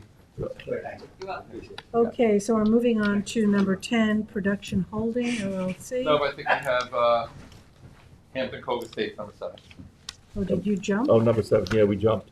I went to, this will be nice and quick. Everyone remembers the corner of Canoe Place and Fanning. This was the old Yes. 8-unit motel. Actually, I spoke to Tom. He didn't give us anything in writing yet, but I did see him yesterday. He doesn't have any issues on completeness, so that's all we were waiting for, to deem this complete and schedule the hearing for July 25th. What number are you doing? I'm sorry. Number 7. 7. Hampton Cove, Yeah, sorry. that's those 4 units. Yeah, they're 8 units. 8 units. Yeah. I think. So what is this? Just to deem the application complete and schedule the hearing for July 25th. July 25th. Motion. Okay, motion by Dennis, second by Craig, all in favor. Aye. Opposed, abstentions, 4 in favor, 2 absent, 1 vacancy. So, did that. We did Production Holding. Production, no, we didn't do that one yet. That's This the is, 1-year extension. Yep, this is one that's been going on a long time. This is a 2-lot subdivision that's got 2 existing residences on the 2 properties. It has the 3rd residence in the back here. They're before the zoning board. They were having issues with the health department. We already adopted a pre-application report on this, maybe 2016, 2017. Oh, yeah. Then we made them come in and redo it again because it expired. So now really we're just doing the first extension of this pre-application until, it'll only bring it till December 15th of 2024. It's retro at this point. Okay, we don't have a lot of reports here today, so There's no, this is an extension. I You know. wouldn't get a report. you don't want to do a report. So, That's also true. so motion to extend this for 1 year to, Motion. what's the date? It's December 15th, 2024. To December 15, 2024. Motion by Craig, Second. second by Dennis, all in favor. Opposed, abstentions, 4 in favor, 2 absent, 1 vacancy. Farrell Building, Farrell Butter 11. Lane. If you recall, we have both the subdivision for the Farrell site plus the site plan for the mini storage. This is actually just an extension of the action deadline until July 11th. well, okay, Because we're going to do both at the same time, actually. extension to July 11. Okay. So this is not an action deadline, or it is an action They deadline? extended. It was, but we extended it to lot. And you have something from them requesting it? Yeah. Okay. 21 Columbia. No, we Well, do we have to? a motion to extend. Yeah, we have to vote on 11. Oh, we haven't voted on 11, I'm sorry. Yeah, I just motion. totally screwed up with this stuff. Motion to extend Farrell Butter Lane. Motion. Motion by Dennis, second by Craig, all in favor. Aye. Opposed, abstentions, 4 in favor, 2 absent, 1 vacancy. And we are now 21 Columbia. Yeah, they're gonna pass down the pre-app report, which we went over last time. If you look at the pre-app report when you get it, I tried to put in red what the changes were. So everyone remembers, this is the one, Columbia Avenue, the old filed map, and then the lot behind it, which is outside of the old filed map. Oh, yes. So this one here. So we went through all this last time. We went through the Access. report, and the access is the issue. But if you quickly just look at this report, you'll see where I made some changes. In the first part there, it talks about the 50-foot wide right-of-way. The yield map has to show a 50-foot wide road, ultimately, not flag strips and stuff like that. If you look at page 2, the park requirement, I added in based on the yield as presented to us, and then what the fee would be, currently. So we had to add that in there. On the third page, I added the public hearing comments. We received comments from Joe Gaza with the 4 points that were outlined that we discussed last time, and then the additional comments from the few neighbors that showed up, really just concerned about traffic and the state of Columbia Avenue. The next one, I made some changes to the Long Island Workforce Housing Act. Again, depending on what happens with the yield, if the yield is 6, then you get a 7th lot. If the yield turns out to be 5, then they get a 6th lot. So, at the preliminary stage, when we get those types of maps, we'll know what the yield is. And then beyond that, I didn't make any changes to the recommendations that we went over. I left the very first one, which really talks about the access issue, open-ended. If it turns out that the applicant has the ability to gain access from Columbia Avenue, then so be it. Then that's to their advantage. But I think the attorney had a couple things they wanted to go over with the board quick before. Where, can you point to what you just said about access? In Oh, the that's the very report? first recommendation, so about on page 5. I see, you've got recommendations at the bottom. Yeah, Site and has so frontage. that's the one, Jackie, where it talks about the Columbia Avenue access, and that's really what, was the major issue. Okay, so the parcel on Columbia Avenue is an old file map. It's an old file map The parcel. code says you cannot access. The code, this is not a code issue. There's nothing No. in the code that says that. This is a legal matter that's been brought to our attention. There's nothing in the code that says you can't have access from an old file map onto, as far as I know, I didn't see anything in there. That's not what was presented to us. It's a legal question that's been raised by the courts apparently, or at least that's what was presented to us. Some missing something, but you're not aware, Claire, right, of anything in the code that says anything like that? So we just sort of left it that's. Okay, please state your name for the record. I am Richard Bartell for the applicant. Thank you for hearing us today. Yeah. And since it came up last, I think I'll touch, and I won't take much time. I'll touch on it first. I made an exhaustive review of the code, and I couldn't find anywhere, and it's been bandied back and forth about not being able to access property through an old filed map, and I can't find it, and Mr. Trezor says it's not there, and Claire says it's not there. And so apparently it's not there. So I think that should be put to rest. Now, back in 2003, and it's funny and that's really why I'm sitting here today. Back in 2003, Mr. Wilcox prepared a report. And he raised the issue of whether there was legal access to this property back in 2003. And that ghost keeps following us and following us and following us. If you remember, I was here 2 weeks ago and I gave you all the information you could possibly need. I also gave it to the assistant town attorney.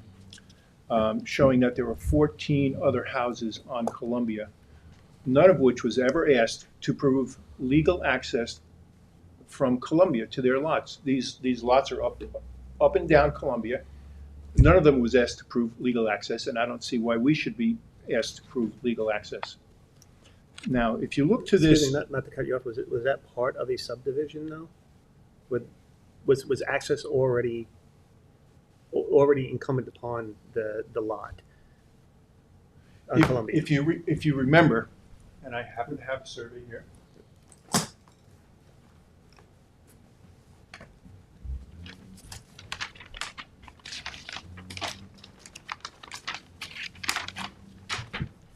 If you remember, this is the 8 acres. Mhm. These are the old filed maps. My client owns both of these lots. This is not a right-of-way. This is our driveway. These old filed maps should be classified as retired, and these are merged, as I spoke about last time I was here. This is our driveway. It is not a right-of-way. It's our driveway into our 7 lots, or whatever will be approved by the board. If you look to this draft pre-application report, it consistently and constantly refers to these 6 old filed maps as being a right-of-way. It is not a right-of-way. When you give me permission to come over your property, that's a right-of-way or an easement. This is not a right-of-way. We own this land. We can come right off of Columbia, just as all these 14 houses that are developed, including Mr. Gaz's daughter's house, which was before this board in 2017 and 2018. Her house is right here.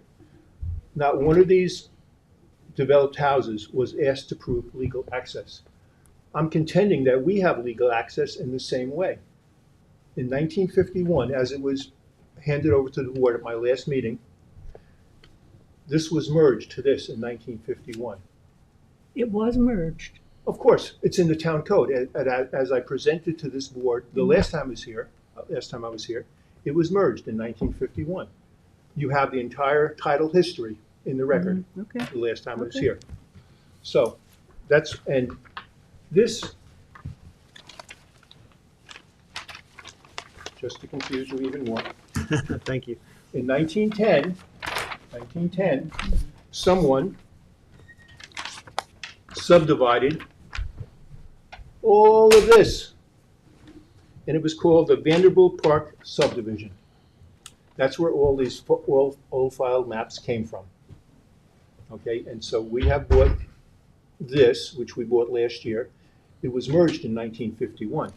So all we're asking, Wait, Yes, just ma'am. cut, you're confusing me. This was created in part of the Vanderbilt Park, all of these old file maps? Yes, ma'am. In 1910. No, You that said? parcel is an out part. It's not part of that Vanderbilt Park, is it? No, it is not. No, it's an No. out. So his Ah. parcel is an out parcel. It's not part of Vanderbilt Okay, Park. all Right, but what we're doing is, we bought both of these so we could have access to Columbia. Right. And this is retired as an old file map, and it's merged with this. And the last time I was here, I gave the board the code on merger. It's a Southampton town code. So I would, Well, that's interesting. That completely changes the picture. Well, it's interesting If with it's the been merger, retired. because the merger is a sort of an automatic thing. If you have two of the properties, Right. a merger doesn't speak to anything about old file or not old file. If you have a non-conforming lot, and you own it next to a conforming lot, It's merged by It's operation considered of merged, law. regardless of whether you're getting 2 tax bills and all the rest of it. And Yeah. it does Correct. raise a very interesting Yes. question. Thank I you. don't know. So but the question is, I don't know every nook and cranny of the old file map, but Dave Wilcox did, and so we were guided by that. You might know, not be that- aware of that. That an old file map, you cannot use it for access to a described property. That was my understanding, and I think the board's understanding, and maybe staff's understanding. You'll have to file an abandonment of those lots at the county, part of this. In other words, you abandon the map, turns into a described parcel. It is an abandonment document. Yeah, what happens is when you do a subdivision, whatever it is, if there's an Yeah. underlying a portion of a property, Right. it's part of an underlying map, they make you abandon that He underlying could map. do it now, though, right?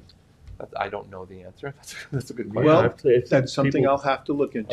I see people all the time, they'll take old file map lots and just abandon them. All of a sudden, you look at the tax map, all of a sudden, all the lot lines are gone. It's just a square piece. Well, I was under, maybe wrongly, I was under the assumption that this board was the board that approved when just think of, and I don't want to throw around names, but there's an applicant who's been coming through here for some 20 years, buying up old filed maps, collecting them together, building houses on them, and reselling them, or just selling the lots. Now, are you saying that every time he puts together a series of old filed maps that he needs approval from the county? Or they just become, as soon as he gets a building permit, they're one lot, they're a described lot, rather than old filed maps? Unless he abandons the underlying, the tax map will show that one house sitting over 20 lots. Are you? They don't have to abandon under the old file map laws, but you have the ability to abandon those old file maps. Do I need to do that? It'll probably be a condition when we do the final approval, but I don't know that you can't do it now. since you're Okay. not seeking- Well, that's new information, but it really doesn't address the issue of whether I have legal access, which I contend that we do. You do, and you did your research, right? Now, second, Oh, sorry. You can finish. Richard. Yeah. a second issue. The applicant, park requirement. If I remember correctly, Mr. Wilcox in his report noted that this was not an area of interest for conservation, Right. and that a park area or a trail area or a cluster is appropriate for this area. So, excuse me, and if you look to that, this is not in the page 2 down at the bottom. This is not in the North Sea area. I think there's a. The typo. Okay, so, well, if something is going to be adopted, I like it to be factually accurate because things take on a life of their own. We agree with you We're gonna correct entirely. Okay, so, and I doubt if I'm going to be very successful, but we object to the $10,500 park area per lot. Moving on to page 3. If I could just Yes, ask, Anthony, rather than North Sea, what should it say here? Do we know? Southampton. Okay. Just want to make sure we get it. well, I wouldn't want just the name of it, because then it would just say, well, the West Hampton is underserved with respect to. I would hope that Mr. Trezor would reconstruct that paragraph completely. Well, yes, but it read There pretty is much a the park same. requirement. Either the planning board requires that you're going to build a park on site, which they rarely do, or it's a fee. That's what the code says. Yeah. Yep. I'll change the language if it's giving them heartburn, but there's going to be a fee. No, there's no heartburn, and I don't mean any insult. I know. I'm just saying. We've had this discussion It's before. a standard, it's a boilerplate. So it Okay. is the code, so the fee is there. On the park, yes, I understand that. Okay, so page 3? So let's go to page 3. Now, someone by the name of Joseph Gaza made some comments back in January. And despite my considerable research, I can't find a 1-foot wide strip of land that prevents the applicant's land from accessing streets from the old file map. It doesn't exist in any deeds. The deeds for the old file maps, those little parcels, and the deed for the 8 acres. It's just not there. So I would object to something that's not factual being repeated in this draft Well, it was a report. public comment. I understand your position, but Yeah. We It's have a to public recite the public comment. comments. It's Yeah. part of the You know, report. you want me to, I could sit there, Joe Gaza it's just a point. Yeah, no, claims there's it's a 1 foot wide. yeah, but claims. apparently it's not there. But Yeah. Okay, so I think I can finish up by going to page 6, where there's a discussion from the Southampton Town Trails Advisory Board. Paragraphs marked 3 and 5, comment on the Fairview Street, and the applicant should demonstrate why Fairview Street is not suitable for access. Now, the last time I was here, I cited for this board that Fairview Street, by resolution of this board, has already been abandoned. That's true, and that's like, that'll come out of the report. Okay, for sure. so this comes out. Okay. And the last thing I'll give the board, to help the board in its decision, I fell across recently, We'll test that. okay, a decision from the appellate division regarding the planning board of the town of Brookhaven after an Article 78 review, wherein the applicant was denied access to a dirt road, a private road. And if you look to the second page of this decision, and down towards the bottom, you can see where I have ellipses around it. An abutting landowner may only be deprived of access to a public highway if there is available a suitable alternative means of access. We have no other way other than through Columbia to get to our land. So if you'll just hold that and keep it in the mix. Mm-hmm. And I'm hoping for a positive decision on whether we have access to this property. Would the building inspector weigh in on this, or no? He Or- hasn't. Yeah, What? yes? He hasn't, no. Oh, is that something he would? We're not there yet, I don't think. As far as the access, or is that more legal? It's probably more legal, but, you know, we will Okay. present this, that we got this Yeah. from, you know, to Christine, Yeah, obviously. well, it's the second department, and it's 20. Yeah, that's right. It is the second, and it's Yeah. 2024. And I just will repeat one more time and I'll leave you. Not one of these 14 houses was ever asked if they had legal access, and they were all old file maps, every one of these houses. Well, they're Well, they had they're part of legal- Vanderbilt. They're part of that map. Yes, they are. Yeah, so But they all- were never asked by any board of this town to prove legal access.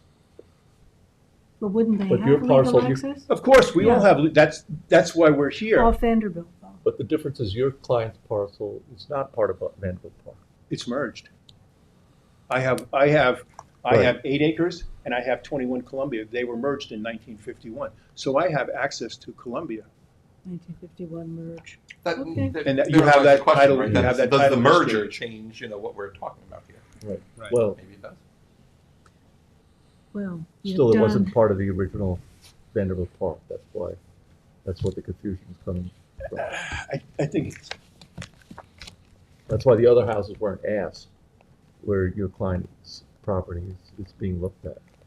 and with all due respect, and he knows Mr. Wilcox raised the question in 2003 in a report. And this question lives on. I'm here to try to convince you that, yes, we do have legal access, and these are the reasons why. Yeah, I mean, yeah, Right you now have a very it's- strong. You've clarified it, thank you. Yeah, Thank you. thank you, Mr. you. Burke. Thanks. So then we should do an extension then until, you're okay then, July 11th? Sure. We'll do July 11th. Thank you so much. For Christine to review it? Yeah. Yes. But yeah, they want the changes in We'll have it, just a question, right? no, he wants the report changed, he said. Doesn't like it as written. We'll do an extension till July Well, 11th. I mean, he's presented some fairly strong points of view here, and we have a conflicting internal point of view from Dave, and so we need to rectify it. So motion to extend this to July 11th by Dennis, second by Craig, all in favor. Aye. Opposed, abstentions, 4 in favor, 2 absent, 1 vacancy.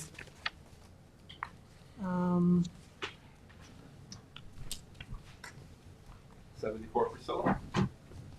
Can I request, well, Christine's not here, but I would request an exec session after this to go over something on here.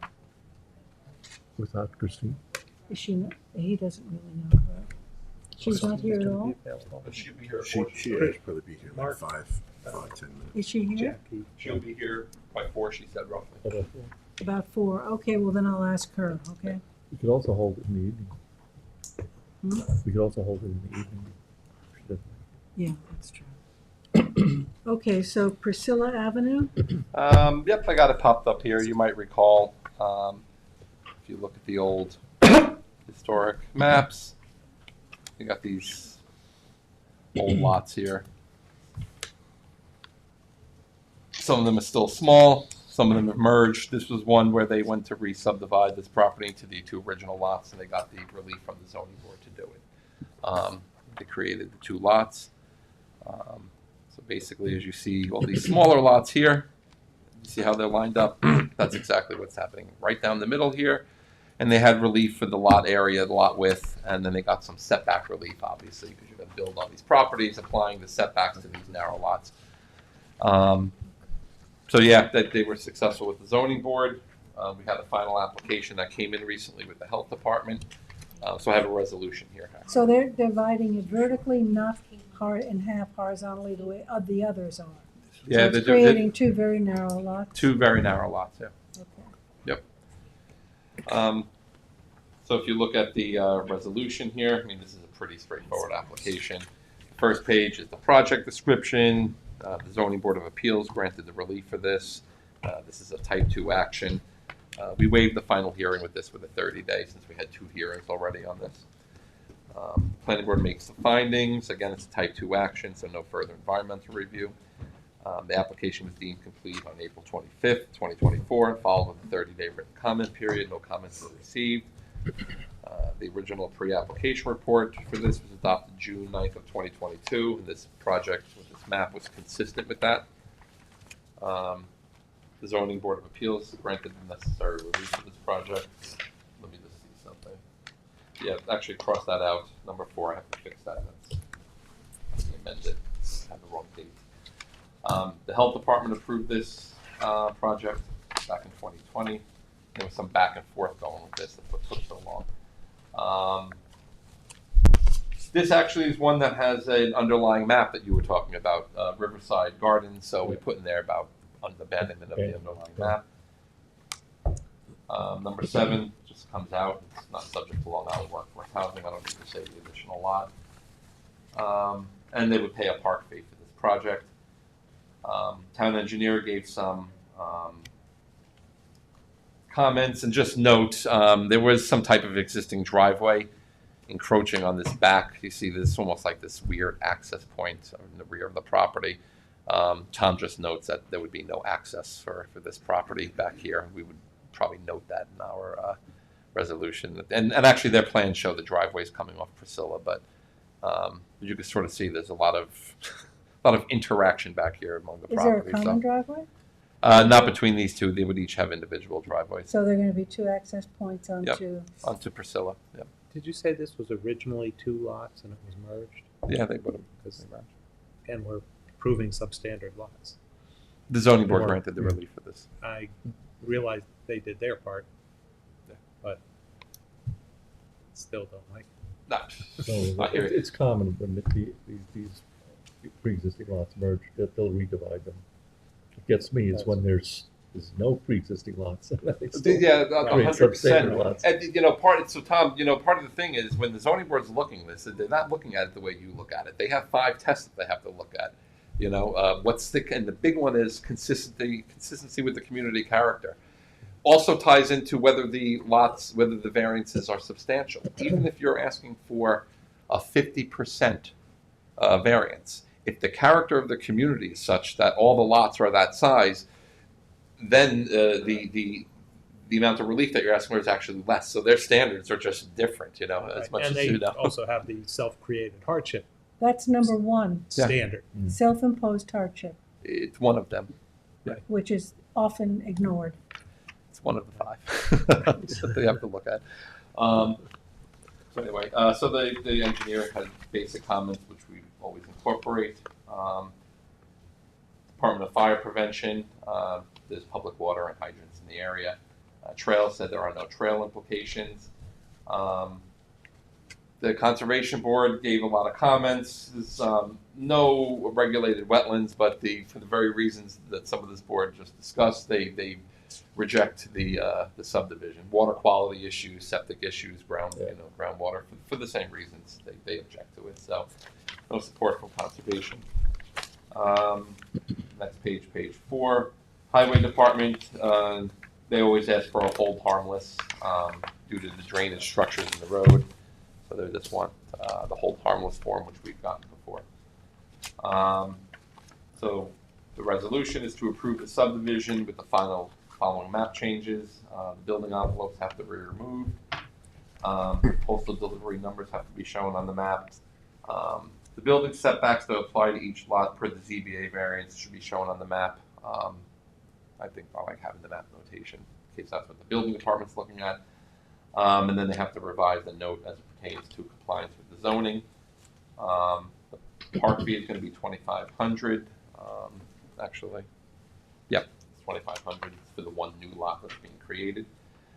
Declaration of covenants and restrictions, no further subdivision of any of the lots, no lot line changes without planning board approval, no new utility poles for overhead utilities or services. All utilities shall be installed, all new utilities, which I should say, should be installed underground. It's a 3-inch drainage for the impervious surfaces, which is what the engineer asked for now, and the retention of all stormwater on site. For compliance with the driveway standards, removal of the wire fence and Belgian block curbing in the right-of-way in the rear. This comes from the town engineer, so we'll require that prior to the signature of map to make sure it's done.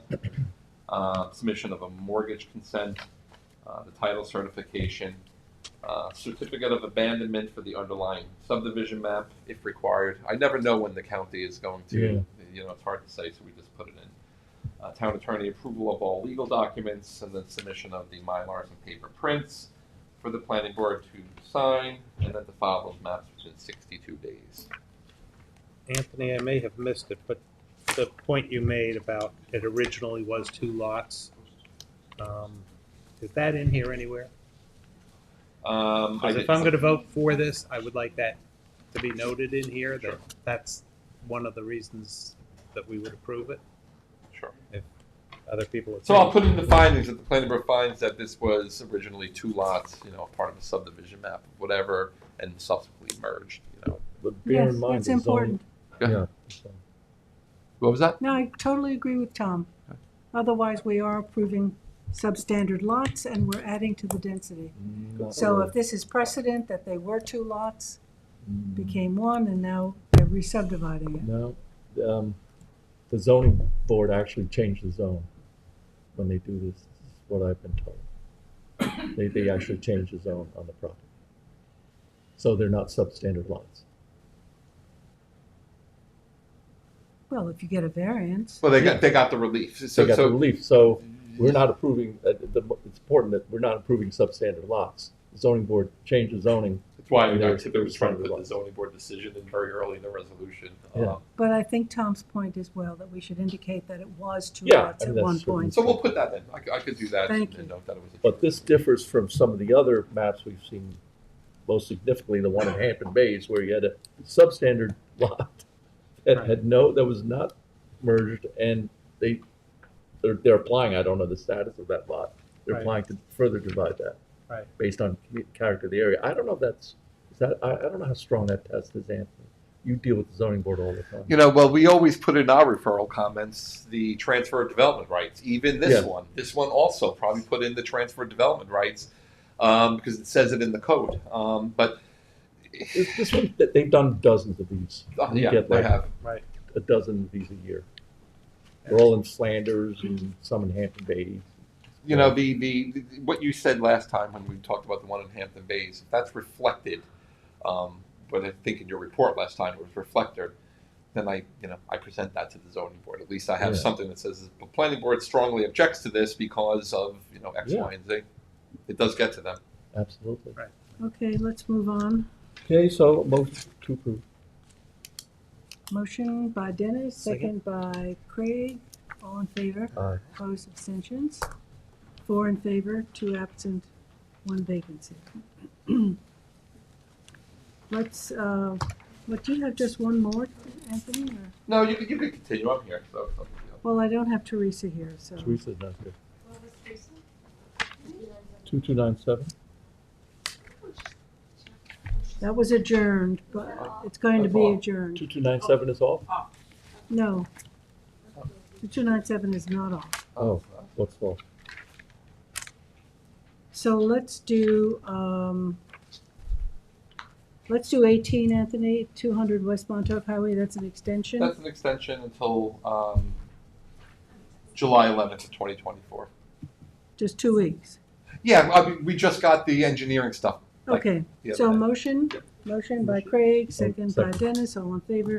Opposed, abstentions, 4 in favor, 2 absent, 1 vacancy. Claire, I'll leave yours. What have you got, Anthony? You got 9/11 is off. Burke, so everyone remembers this one. This is another one's been mulling around for some time. They're currently before the zoning board. This is Eddie Burke's property up in Noyak there. Yeah. Noyak in the corner of Berkshire. This originally started off as 13 units and a mix of affordable and density incentive and all sorts of stuff. And then, of course, the health department comes into play. So they wanted units in the main house. You know, all the units in the main house. And then, and interestingly, because this is HO zoned, the code, the way it reads, says you can't have more than 4, apartments or something on a lot. So they're before the zoning board also because they want to propose 8 in 2 buildings, 4 rental units in one building, 4 rental units in the other building. So they're before the zoning board. They're also being held up with the health department here because the question is, can they get to the 8? And it may be that they can't get to the 8 without some type of on-site sewage treatment. And I think most of us would understand 8 units, especially 8 affordable units, is really not enough units to justify a sewage treatment facility.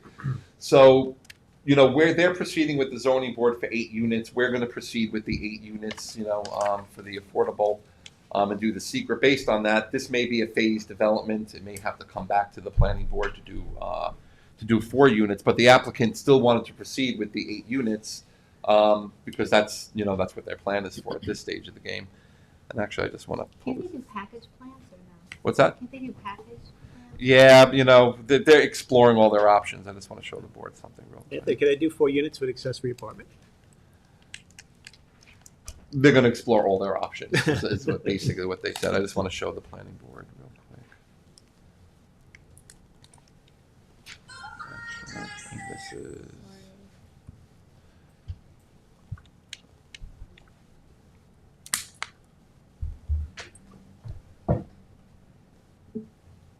It's hard to see up here.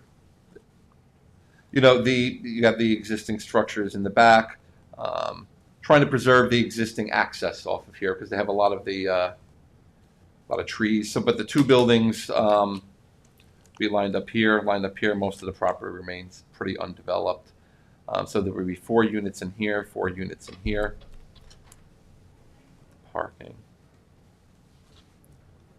And what about the main house? I think right now, as they told me, it's just proposed to remain as a single-family residence. Where the lot, is it 1 lot or is it going to remain as 1 lot? It's going to remain as 1 lot. Oh, okay. It's going to remain as 1 So, lot. so does that make it the 9th, the house? Yeah, well, it's existing, yeah, but yeah, that would be the 9th. Mhm. But so yeah, it would be 8. 4 and 4 plus 4 and 1. 4, all affordable. It's 100% affordable. But what they're finding is even with sanitary flow that they might be able to get from the town, they could be running into a problem with the health department. So they're working through that. But in the meantime, they're before the zoning board trying to get this, wrapped up, and also trying to get it wrapped up if they can with the health department. So we have to do secret on this. So it's unlisted. I coordinated with the zoning board. The planning board likes to. We don't have to spend a ton of time on this, Jackie. These are pretty straightforward, this one.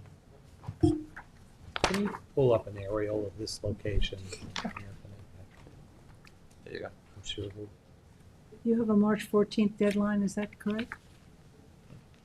Action deadline? No. Is it now or next week, 2 weeks? What's the action deadline, today? No, it's probably next time, actually. July 11th. Yeah. But we have to adopt this? Well, I was one of the projects I worked on, so, yeah.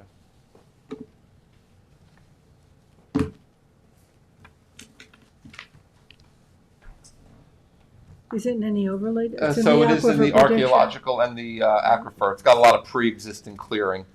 But we noted in our report, when we first looked at this, Jackie, we talked about the existing trees on the property, Yes. preserving them, because they're found scattered along the existing driveway and then, in the perimeter. So most of that's going to be protected as part of this application. So, we did. It's also in the archaeological sensitive area, so we did get a phase 1A, 1B. You did? Yeah, and they didn't find anything. So the paperwork that you have in front of you is just the part 2 and the part 3. Part 1 talks about impacts on land. I say yes, there's always impacts on land when you do some type of development, but I think the impacts would be pretty small here. The footprints of the building are small, and most of the property is going to remain undeveloped. It would take more than a year. I don't know that that's... Yeah, well, that's the other side of it. If you look at these secret documents, and you look when they say impacts on land, and then you look at what they write on the side, these are the criteria and thresholds that we're looking at under secret. So, well, we have we can change these. We can add to them our own local requirements.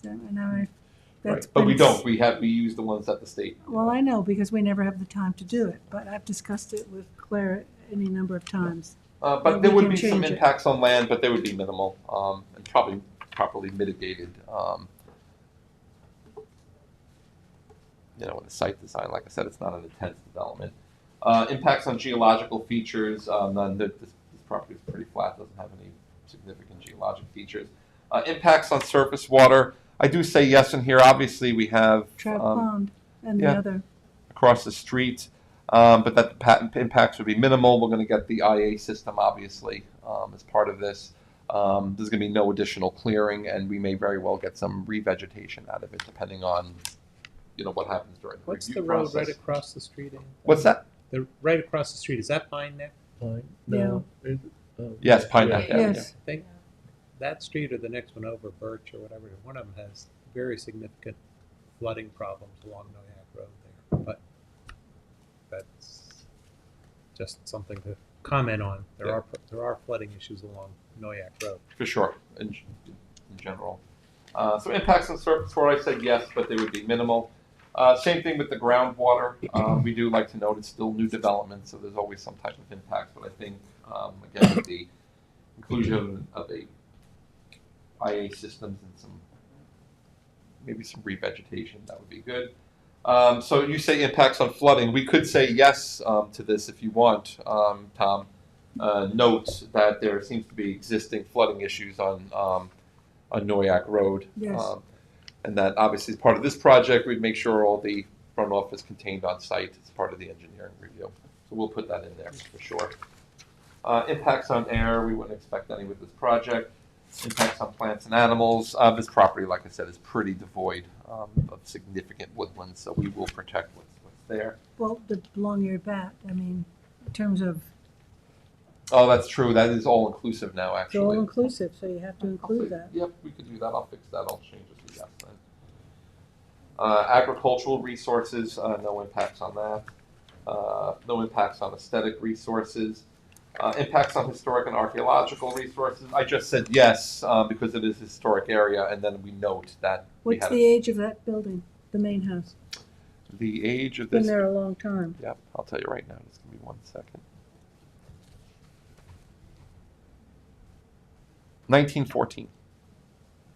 Roughly 1914. So it's 110 years old. It's noted, and they're noted preserving it actually. So that was part of this project, was they would maintain and preserve that existing structure. It initially was going to have more units in there for affordable housing, but you get that in there. No impacts on open space and recreation. No impacts on critical environmental areas. This isn't a critical environmental area. Well, you might want to say that an archaeological review was done. I do. I have it in the part 3 actually when we get to it. Yep. We wouldn't expect significant impacts on transportation as a result of 8. Typically, your multifamily developments have a lot more than 8 units associated with them. So this is true, but Noyak Road's very impacted, extremely impacted. So So I could change that to yes, Jackie, no Yeah. to small impacts. But capacity's already exceeded on Noyak Road. It is. Oh, for sure, yeah. I'll note that in there, that works. No significant impacts on energy, no significant impacts on noise, odor, or light. Again, it's pretty small structures in a small development. No impacts on human health. Consistency with the community plan, so no negative impacts on that. This is an affordable housing development, so we're trying to address, some issue here. And consistency with the community character. I think a property of this size with 2 buildings, I think that the character of the community will be pretty maintained. And then if you go to the end, you'll see there's the Part 3 form. And in there, Jackie, in my narrative, that's where I talk about, you'll see I note in there that a Phase 1A, 1B archaeological report was done, and they don't recommend any further. So I did put that in there, Jackie, just so you know. On the Part 3. Thank you. Yeah, I noted in there, but for APOD there, it's cleared of natural vegetation, but we're going to preserve what's there, and if the planning board wants, we can get revegetation as part of this project when we get to the site plan. So no significant impacts were identified, so I'm recommending a negative declaration. What about all those pine trees along the road? You're going to preserve those? Oh, yes. Yeah, I actually think there's a plan that shows caliper trees that we asked for as part of the application, so we could get very specific. Remember, what we preserve are the areas, not, we can't really preserve That's specific true, that's trees. true. Yeah. Well, that's like a street tree presence. Okay, so are there any more comments on this? Just one. Are we sure that the number 18, proposed action may create a demand for additional community services, example, schools, police, and fire? Are we sure that there is no impact on that? That's right. That's a good catch. Yeah, if you're going to do all affordable, you're going to have children and families. Yep, we'll fix that, correct. Which one, 18? Yeah, 18B. Yep. So it's yes.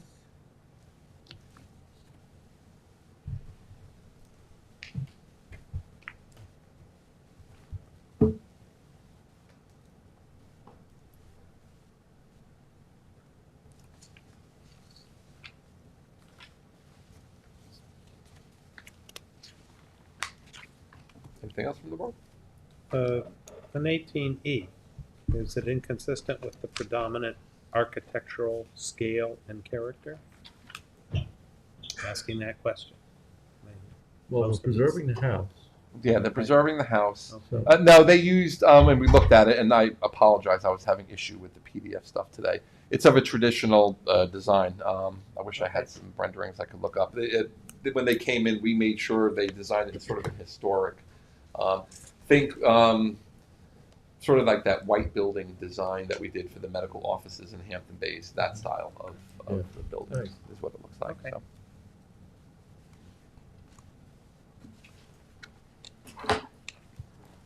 So you'll change all of these to these yeses? Oh, now? yes, absolutely. Absolutely. Then I just recommend a negative declaration with the changes that you requested. I'll move it. Okay, motion by Dennis, second by Craig. All in favor? Aye. Opposed, abstentions, 4 in favor, 2 absent, 1 vacancy. That's it, Anthony, you're done? That's all I have. Just real quick, I have on the end the Maple Residence subdivision. They just need signature. They're there. I have them on the table up there. You get states at Remsenburg. I will have to sign them, so in the absence of the secretary. Okay. Kept pretty good notes. So duly noted, 26 has been signed. Okay, Claire? So just so you know, an update, 2297, that's been a request for the applicant to adjourn the matter till September. Do you know the first meeting in September 26th was the date he said in this letter. September 26th? That was the date in his letter requested? Okay, yeah. Is that the proper date?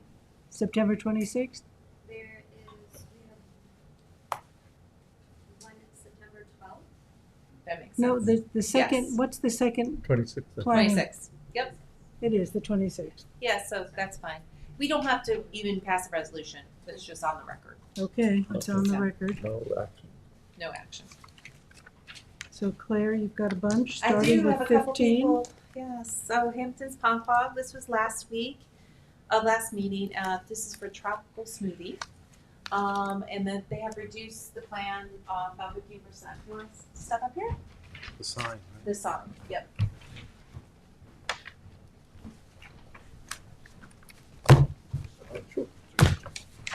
Good afternoon. Hi, give us your name for the record. Chris Bonanno, 2 Whitcomb Avenue, Mount Sinai, New York. So the last meeting, you guys took a look at it, the sign was a little busy. Recommendation was to lower the footprint 10%. Going back to the sign company, I asked them to do it 15%. And not only that, but I took the boldness of the letters and lowered that 15%.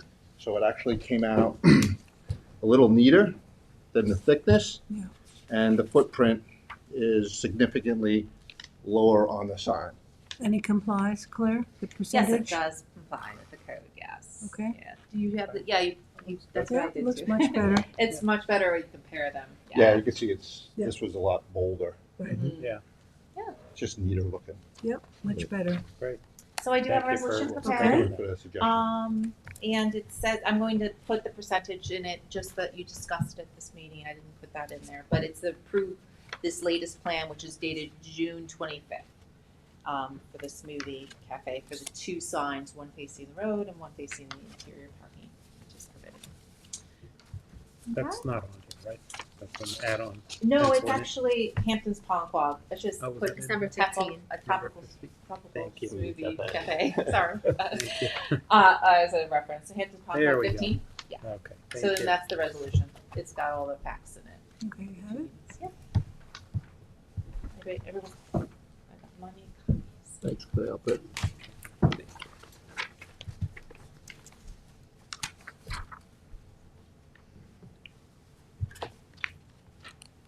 Okay, you want to read any of this into the record so that we can vote on it? Sure.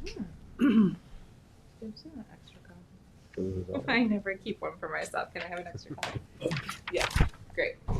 So, planning board received the application. You discussed the application on the last meeting and this meeting. I'll put the dates in. Architectural Review Board approved it June 4th, 2024. Described the application with the sign description June 25th. The planning board finds that this proposed sign comply with the sign code and the town code. And so this would be approval of the sign as described and no additional signs without the planning board approval. And are the attached, are the color swatches, the PVS? Yes, identify them specifically, Tropical the green. white background and the green, which is the 3M36. Okay, the Yes, numbers and are the on there. orange 3M lettering with its, Okay, yep, great. exactly. Okay, motion to approve? Motion. Motion by Dennis, second by Craig, all in favor. Aye. Opposed, abstentions, 4 in favor, 2 absent, 1 vacancy. Thank you very much. Great summer. Thanks, thanks Thanks. thanks for waiting, That's right. sorry about that. West Hampton Beach Fire District? Yes. So this was, you discussed it at the last meeting. Just wanted to prepare a resolution for you. This is the Kind of 3,000 keep one for foot myself. addition, right? And here, this is just the site plan to remind you what it looks like. I have a larger copy. And this is a 3,000 square foot addition. Luke Casera is here. He's the, hi. Yep, that's the resolution for approval. So when we last discussed it, possibly along the north property line, we talked about some landscaping. He submitted a email that's on the backside, asking for, instead of that, 165 linear feet of wooden stockade fence.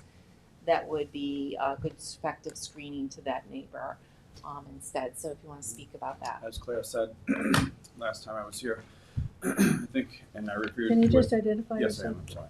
So my name is Lou Casara, West Hampton Beach Fire District Fire Commissioner. So we had a meeting soon after our meeting last week, actually it was the same night. I reviewed with the fellow commissioners and they feel that the spend on the trees would be a little overdone if we had to fill in the 165 feet. So I get the feeling that I had when I left was instead of just using a Band-Aid of 10 or 20 trees, I went back and I measured it and said, you know what? If I was a neighbor on the other side, I would fill it in. That would be the most fair thing to do. All the commissioners agreed. Fence is a cheaper option to the taxpayer, less maintenance. So we installed the fence at 165 feet. It would be continuous from the existing stockade that is there on one neighbor and the existing stockade on the other side. And that would be, So they've got Nothing like stockade greenery. fences. there's a chain link fence there of different heights. We have vegetation on the property now. 2 are dead, 1 is leaning, so we're going to remove those. So to our, we haven't had the sprinkle system on that zone, just coming together as we're doing a cleanup. So we're going to be rewatering that side and hopefully reinvigorate the growth of those trees that we have. And fences are kind of standard in the neighborhood. Fence is standard. A lot of people have them. The height, as I said last time, the height of the neighbor, he's higher than we are. It's going to give him better coverage from his side, where he may not see the roof line of our existing building and then the proposed extension as well. So there's a little bit of vegetation there now. So you're keeping most of that? Just Yes. like one tree is coming Two- down, right? 2 dead, 1 leaning. Okay. And then the fence would go from where? Here? Well, so where you see all those arborvitaes are on the inside of that gray roofed house. Yep. There's a stockade fence in front of that on our side. Okay. So this would be continuing it here. Correct. Excuse me, yes, all the way to the back. Okay. All the way to the back property line in the Right. corner. But that, you say it's a gray stockade? Would need, no, not be gray. It would be standard cedar color. You know, Yeah, and that's Yeah. what you're gonna use, not a Correct. white No, fence? no, no, wood. Okay, great, Yeah, and then it'll gray. Yeah. Obviously. Yeah. So okay, that should be effective. good. Sounds good. Okay. So the So why don't you just consideration. read the resolved? and we'll Yeah, vote. sure. Resolved, planning board hereby approves the West Hampton Beach Fire District addition for 3,000 square foot addition to an existing substation storage building located on a 1.3 acre parcel situated in the CR 40 zoning district, north side of Eckerd Street and west side of Rogers Avenue, West Hampton, as shown on the site plan prepared by Rayner and Marks, last revised March 29th, 2024, subject to the following: town engineer approval, fire marshal approval, ARB approval, which I think you've already have, installation of the 6-foot tall wooden stockade fence, 165 linear feet prior to the issuance of a CO, and 3 site plans for signature. Okay. Any questions? I'll move it. Motion by Dennis, second by Craig, all in favor. Aye. Opposed, abstentions, 4 in favor, 2 absent, 1 vacancy. Thank you very much. Thank you all very Yep. much. I appreciate it. Thank you. Bridgehampton coming in. Citarella Market. Just a question before I leave. The fence post orientation is on my side. He gets the beautiful side. Yeah. Just want to make sure. Definitely. You Good can do neighbor. both sides. That's good neighbor. Thank you so much. You can do both sides if you want. I always tell people. Exactly. Right. Okay, so we have, I think the next one is Citarella. Yeah, Bridgehampton Market is what we know it as. Come on up. This is the site plan, so this is the area. So you approved there's a couple site plans. You wanna pass it down? Hello. So you approved the market way back when, Yes? and a couple of years ago, I think it's a couple of years ago, probably 8 years ago, you approved the outdoor seating that's on the Yep. property. The 4 tables. Yes, and so Joe came to me a couple weeks ago, well, probably 2 months ago now. about 3 or 5, I don't know, a long time. Long time ago, and said he'd like to do this. And there's a couple pictures of it, which is to put, instead of just the seating things, put some umbrellas. Just put umbrellas above. over it. Fun, smiles, that's it. It's not a construction project. So now it's not a structure, so it doesn't go to ARB. It is a change of your site plan. So I did send it to Landmarks because this is in the newly instituted Bridge Bull's Head Inn landmark area. Landmarks has approved it, so this was part of the packet, and here's what they had said. They had no So you concerns about string it. wires across and are hanging these? And they're secured for wind, but it's just fun. Yeah, they are Is it fun, but I just to have be noticed? one question. Excuse me? Is it? I'm sorry. Okay. In the event of emergency, are they going to impede emergency vehicles in any way, shape, or form? If they Not at need all. to access the railroad? No. Not at all. How many of Oh, that these is pretty do you intend to hang? Are you planning? I'm gonna say 30, 40, whatever fits the area. How large are they? Small umbrellas, they're not big umbrellas. They're not beach, it's not Okay. More like No. I mean, I just have to tell you, Joe, that I think it's totally inappropriate, but that's my aesthetic. The last time I saw this was in a Sicilian fiesta in a street, No. not in Bridgehampton. I just think it does nothing for your property. Your building is great, your outdoor seating is lovely, and this, to me, is a carnival. It's not anything that is appropriate. That is my feeling. I have a board here, they all have their feelings. Okay, So I think it adds nothing. okay, So I just have to go on the record with that. okay. No big deal. I thought it was fun, but That's I it, didn't want to get yelled at. one way or the other. Doesn't How, matter. and what is your intention? How long do you intend to keep them up? October, So seasonal, like Yeah. end of April, yeah. October, okay. It looks like Right there. Portugal. It looks like this street in Portugal that's famous.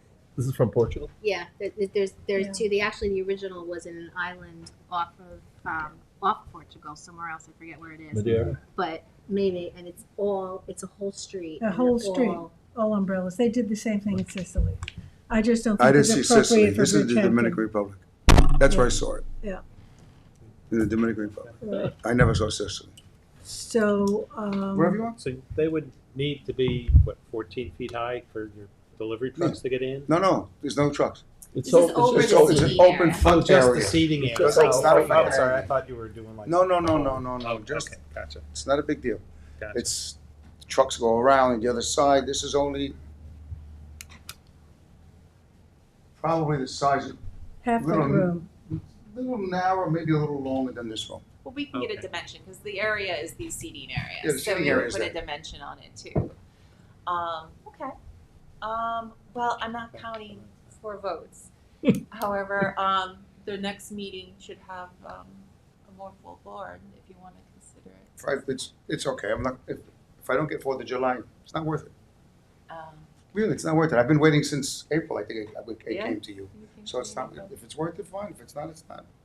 It's not gonna affect business. Doesn't matter to me. Just try to make it fun.